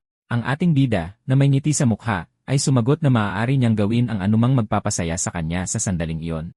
Dahil doon, lalo pang uminit ang mga bagay-bagay. Hinila niya ito palapit na nagpatindi pa sa sandali sa pagitan nilang dalawa. Tila talagang nag-enjoy ang blonde sa sitwasyon, nilalasap ang bawat segundo ng espesyal na sandaling iyon. Bumalik siya sa kanyang villa at binati siya ng manager, nagtatanong kung gusto niya ng hapunan o maligo. Tila may ibang plano ang babae, iniisip ang espesyal na mensahe na ibibigay niya sa ating bida. Nagpasya si Jiang Cheng na maghapunan muna at pinalampas muna ang paliligo na ikinagulat ng manager. Medyo nadismaya ang dalaga dahil naghanda siya ng ilang mga bagong tricks para gawing mas maganda ang kanyang serbisyo kaysa sa huli. Walang ibang pagpipilian, inihain ng manager ang hapunan sa ating bida na payapang kumain. Inasar niya ito, sinabing hindi lang ngayon ang araw niya para maging sobrang proaktibo, ngunit may susunod pa namang pagkakataon. Kinabukasan, sa isang car event, nakasalubong niya ang kanyang kaibigan mula sa auction, na bumati sa kanya, nagulat na makita siya doon. Sakto namang may dumating na isa pang lalaki kasama ang isang napakagandang babae at binati ang grupo na nagkukwentuhan. Natulala ang blonding kaibigan sa ganda ng babae, nagkomentong ang kanyang tindig at katawan ay parang sa isang movie star. Nakilala ng ating bida ang babae bilang si Joying at napansin na tila malungkot ito na nandoon sa event. Biglang may isang manyak na lalaki na nagsimulang kumuha ng litrato sa kanya mula sa mababang anggulo at naging sobrang hindi komportable ang babae sa sitwasyon. Inasar pa siya ng bastos, sinasabing kung ganyan siya manamit, maaari siyang kumuha ng kahit anong litratong gusto niya. At wala siyang magagawa tungkol dito. Nagalit ang ating bida nang makita ito at ang kumpletong kawalan ng respeto ng lalaki sa kanyang kaibigan mula pagkabata. Kaya, walang pag-aalinlangan, sinugod ni Jiang Cheng ang lalaki at sinipa ito ng malakas na nagpatalsik sa kanyang telepono. Sa gitna ng negosasyon, may isang lalaking nadapa sa harap ng kotse at bumagsak sa lupa, sumisigaw na nasira ang kanyang kuha. Nang may ngisi, sinabi ni Jiang Cheng na nadulas lang ang lalaki at nag-alok na bayaran ang kanyang sirang telepono. Ngunit binaliwala ng agresor ang alok at tumayo ng galit, naghahandang atakihin ang ating bida noon din. Sumugod ang lalaki at sinubukang suntukin ang ating bida sa mukha ng walang pag-aalinlangan. Ngumiti ang ating bida dahil, ayon sa batas, may karapatan na siyang ipagtanggol ang sarili mula sa pag-atake. Iniwasan niya ang atake at tumama ng malinis na suntok sa panga ng kalaban na hindi man lang ito nakita. Bumagsak ang karibal sa lupa, tuluyang nawalan ng malay, at ang ating bida ay nakatayo ng matagumpay sa ibabaw niya. Humarap si Jiang Cheng sa manager at hiniling na tawagin ang pulis at i-save ang footage ng security camera. Sumunod ang manager at desperadong tumakbo sa telepono, hinihiling na tawagan nila ang security at pulis. Pinuri siya ng mga bagong kaibigan ng ating bida para sa suntok, at sinabi niyang pinalungkot ng insidente ang kanyang pananaw sa lungsod. Nagkomento ang isa sa mga kaibigan na sila ay mga disenteng tao, at hindi katulad ng mga kakaibang trip ng lalaki. Sakto namang lumapit ang modelo at tinanong kung okay lang si Jiang Cheng at sinabi niyang ang mahalaga ay ligtas siya. Nagkomento ang kanyang mga kaibigan na hindi nakapagtataka na nagalit siya ng husto dahil ang buong gulo ay tungkol sa kanya. Ipinaliwanag ng ating bida na ang dalaga ay kanyang dating kaklase at ang pangalan niya ay Zhu Ying. Ipinakilala niya ang kanyang mga kaibigan, sina Wang Zhong at Chen Hao, sa babae na bumati sa kanila. Nagtanong ang babae kung nandoon ba siya para tumingin ulit ng mga kotse sa araw na yon. Sinabi ng ating bida na bibili siya ng regalo para sa kanyang ama at inaya siyang lumabas mamaya. Dahil doon, tinanggap niya ang imbitasyon at sinabing tatawag siya pagkatapos ng trabaho, kaya nagpasya siyang tumingin-tingin muna. Nagtanong ang isang kaibigan kung nakatingin siya sa isang supercar at agad na lumapit ang isang salesperson. Sinabi ng salesperson na ang presyo ay 2 milyon at nagtanong ang ating bida tungkol sa delivery. Kinumpirma ng empleyado ang nationwide delivery at sinabing tumutulong din sila sa pagpaparehistro ng sasakyan. Nakangiti, simpleng inabot ng ating bida ang kanyang card para tapusin ang pagbili. Hiniling ni Jiang Cheng na maghanda sila ng isang espesyal na seremonya sa paghahatid para sorpresahin ang kanyang ama. Nagulat ang kanyang mga kaibigan na tinawag niyang simple lang ang isang supercar sa mismong harapan nila. Nagkomento ang isa sa kanila na magastos ang ating bida sa pagbili ng napakaraming mamahaling sasakyan. Sinabi ng kaibigan na kinailangan niyang magmakaawa para sa isang kotse, habang ang ating bida ay nagreregalo ng isa sa kanyang ama. Pagkatapos magbayad, tinawag niya ang babae para umalis, iniisip na siya ang pinakamagandang babae sa kanilang paaralan. Sa kotse, tinanong niya kung babalik na ba siya sa eskwela ngayong tapos na ang bakasyon. Ikinuwento ng babae ang pagkalugi ng kanilang pamilya at kung paano niya kailangang magtrabaho ngayon para suportahan ang sarili. Sabi niya, wala siyang pakialam sa chismis dahil mas totoo ang kumita ng sarili niyang pera. Sabi ng ating bida, ang isang magandang babae na tulad niya ay hindi dapat namumroblema sa pera. Pero sumagot siya na walang nagpapaliwanag kung paano ito makukuha. Pakiramdam niya ay may utang na loob siya dahil 2 beses siyang tinulungan nito at natawa siya habang iniisip na mukha lang siyang mailap pero napakabait pala. Sabi ng ating bida, pagkain lang naman lahat yan kaya walang pinagkaiba at humarurot sila sa kotse sa syudad. Dumating sila sa isang restaurant na mukhang bahay bukid para sa kanilang get-together kasama ang mga kaibigan. Pagdating nila, sinalubong sila ng kanilang mga kaibigan at inanyayahang umupo sa mesang inihanda nila. Nakita ng isa sa mga barkada ang isa pang lalaking dumarating at nainis, iniisip kung sino ang nag-imbita sa kanya sa party. Ibinulong niya na ang pangalan ng lalaki ay Wang Xiang, at may alitan siya sa kaibigan nila, kaya iminungkahi niyang pakitunguhan siya ng maayos ni Jiang Cheng. Binati ni Wang Zeng ang bagong dating, nagalit na tinatawag sa isang partikular na palayaw, at may kasamang 2 babae. Sinubukan ng isa sa mga lalaki na pakalmahin ang sitwasyon, sinabing nandyan sila para makipagkaibigan, pero mukhang inis na inis ang isa. Umupo ang lahat sa mesa, na puno ng pagkain, at pinuri ng isa sa kanila ang pangunahing putahe, na nagmungkahing magsimula na silang uminom. Kalahating oras ang lumipas, ipinagmayabang ng kalaban ang isang stock tip na magagarantiya sa kanya ng malaking kita.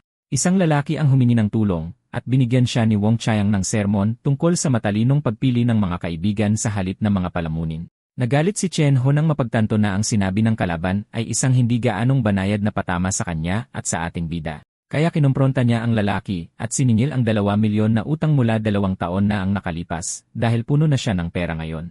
Nawala ng pasensya ang kaibigan at tumayo, handang makipag-away, tinatanong kung akala ba ng kalaban ay espesyal siya dahil tinatawag sa palayaw na yon. Sinubukan ni Jiang Cheng na pakalmahin ang kanyang kaibigan, hinihiling na huwag sirain ang kasiyahan dahil sa gulo. Nainis ang kalaban sa pagkaabala at ibinagsak ang kanyang inumin sa mesa, sumisigaw kung sino ang nagbigay sa kanya ng karapatang magsalita. Sa ginawa niya, tumalsik ang inumin at namansahan ang buong blusa ng babae na ikinagulat niya. Pagkatapos ay inalo siya ng ating bida at nagbigay ng matalim na tingin sa umatake. Habang nakaupo sa mesa, tumayo ang kalaban na galit at sumigaw, tinatanong kung ano ang problema ni Wong Cheong. Tinatanong ng isa sa mga barkada kung pumunta lang ba ang lalaki sa kaganapan para magsimula ng gulo.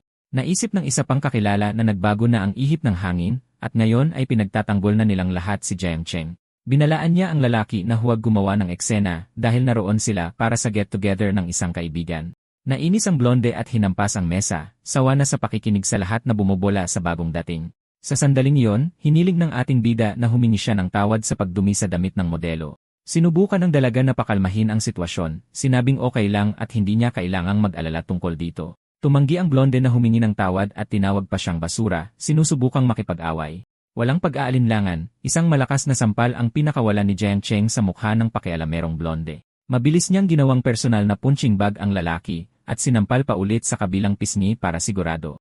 Naisip ng ating bida kung akala ba talaga ng lalaki na madali siyang apihin para insultuhin ng ganoon. Nagulat ang umaatake sa sakit at galit na nagtanong kung paano niya nagawang saktan siya. Sarkastikong iminungkahi ni Jiang Cheng na dapat siyang magpatingin sa isang neurologist pagkatapos ng mga sampal na yon. Nawala sa sarili, kinuha ng taang blonde ang isang upuan para atakihin si Jiang Cheng habang sumisigaw ang isang kaibigan na mag-ingat ang ating bida.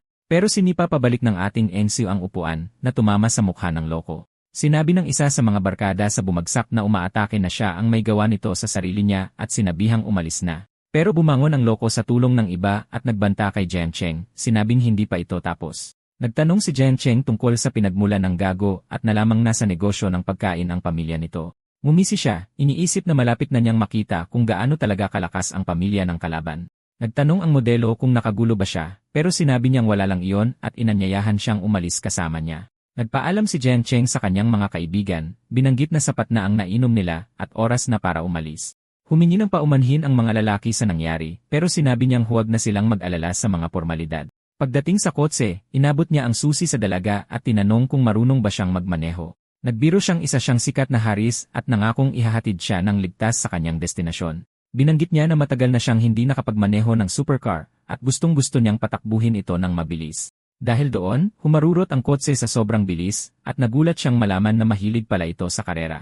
Ipinaliwanag ng dalaga na napakahigpit ng kanyang pamilya at hindi siya kailanman nagkaroon ng pagkakataong makipagkarera dati. Nangako si Jiang Cheng na isasama siya sa isang totoong karera sa susunod na pagkakataon.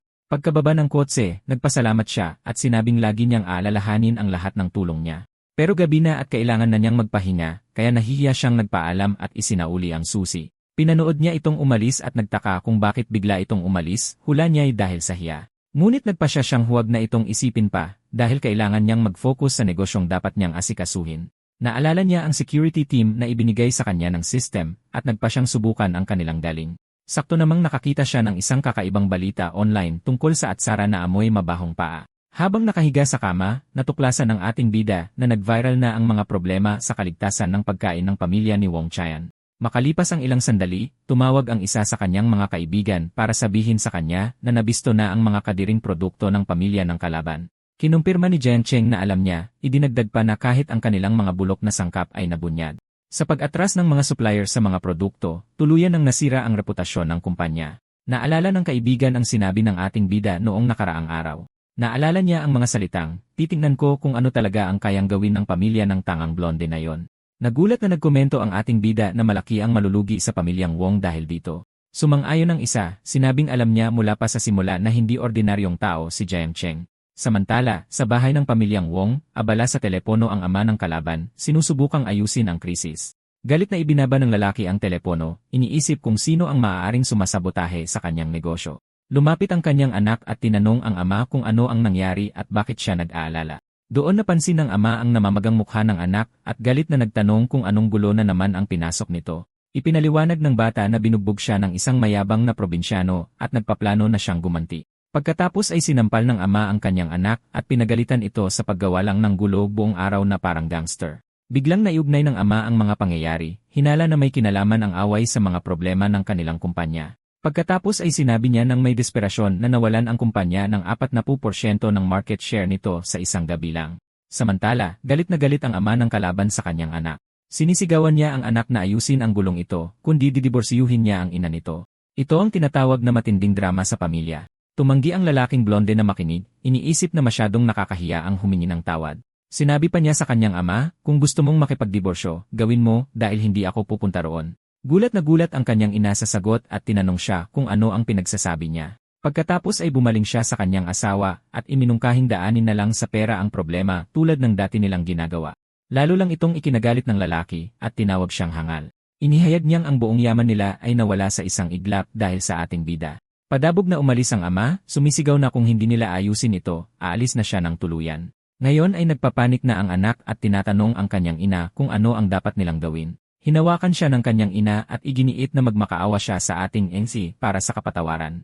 Sinabi niya na kung wala ang pitaka ng ama nila, pareho silang lagot. Samantala, nag-aalmusal si Jiang Changjin habang nakikinig sa isang ulat. Ipinaalam sa kanya ni Wang Yuan na nawalan na ang pamilyang Wang ng 100 milyon sa kanilang mga ari-arian.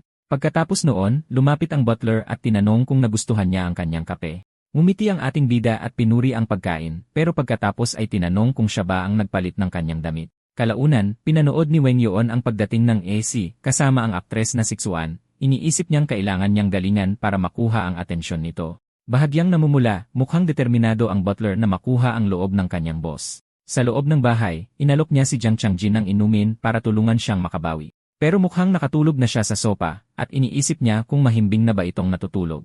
Nagpa siya si Wang Yuan na hindi magandang lugar ang sopa para sa kanya, at tinulungan siyang makarating sa kama. Naamoy ang party sa kanya, naisip niyang mas mabuting palitan ang damit ng ating bida. Ginamit niya ang pagkakataong ito para isagawa ang isang maliit na plano sa kanya. Naisip niyang gamitin ang ilan sa mga kaalamang nakuha niya mula sa mga pelikula. Kaya, naging matindi ang mga pangyayari sa pagitan nilang dalawa noong gabing iyon. Kinaumagahan, kinumpirma niyang pinalitan lang niya ang damit nito at walang ibang nangyari. Pero tinukso siya ni Jiang Chang, sinabing na naginip siya tungkol sa kanilang dalawa sa kwarto. Pagkatapos ay nag-alok ang butler na subukan ang isang bagong teknike sa pagmamasahe na natutunan niya para lang sa kanya. Pagkatapos noon, iminungkahi niyang pumunta na sila sa kama para magsimula. Pumayag ang ating bida ng may ngiti at hinayaan siyang manguna. Sa kwarto, sinimulan niya ang pagmamasahe habang iniisip kung magaling ba ang kanyang teknike. Lumalabas na medyo mapangahas ang kanyang suot na ikinagulat ng ating bida. Nagulat siya sa kumpiyansa nito at sinubukang manatiling kalmado. Kahit na may tukso, ginamit ng NC ang lahat ng kanyang lakas ng loob para magpigil. Sa wakas, nanunuksong nagtanong ang butler kung ano ang kanyang pakiramdam. Pinuri ni Jiang Cheng ang kanyang masahe ng may ngiti at sinabing perpekto ito. Dahil doon, sinabi ng butler na magpapalit siya ng posisyon para ipagpatuloy ang serbisyo. Pagkatapos ay inayos niya ang sarili sa kama sa paraang tiyak na nagpapadala ng mga senyales sa ating bida. Mukhang medyo nahihiya ang babae tungkol dito, pero nanindigan pa rin siya sa kanyang matapang na plano. Kaya, nagkomento siya na ang eksena ay kamukhang-kamukha ng panaginip niya kanina. Mula roon, tinanong ni Wang Yuan kung handa ba siyang gawin ang lahat kasama siya. Sumagot ng ang ating AC, sinabing handa siyang gawin ang kahit anong gusto niya ngayon din. Humantong iyon sa matinding halikan, at pabiro siyang tinawag na medyo pilyo. Uminit ang temperatura sa silid, at mukhang nag-enjoy talaga ang butler sa sitwasyon. Sa ibang lugar, dumating ang kalaban sa auction sa isang hotel kasama ang isang babae. Iniisip niyang hindi siya hihingi ng tawad sa isang probinsyanong tulad ng ating bida. Gayunpaman, pagdating sa oras ng pagbabayad, na-decline ng machine ang credit card ng lalaki. Binigyan siya ng receptionist ng paumanhing tingin at sinabing hindi pumasok ang bayad. Nainis, inakala ng lalaki na sira ang machine at nag-abot ng isa pang card. Ipinaalam sa kanya ng babae na wala ring sapat na pondo iyon na nagdulot sa kanya ng matinding pagpapanik. Nagsimulang maguluhan ang lalaking blonde, naalalang ginastos niya ang lahat sa isang bagong kotse. Napagtanto niyang na-freeze ng kanyang ama ang mga card, at ngayon ay wala na siyang ni isang kusing. Kaya, bumaling siya sa kanyang kadate at hiniling na bayaran nito ang kwarto. Nangako ang lalaki na ibabalik niya ang pera sa pamamagitan ng wire transfer mamaya. Pero tinampal ng babae ang kanyang kamay, galit na galit sa buong gulo. Inakusahan niya itong isang walang perang talunan na nagpapanggap na mayaman para lang lokohin siya. Dahil doon, nakatayo ang kalaban doon na tulala at hindi makapagsalita sa gitna ng lobby.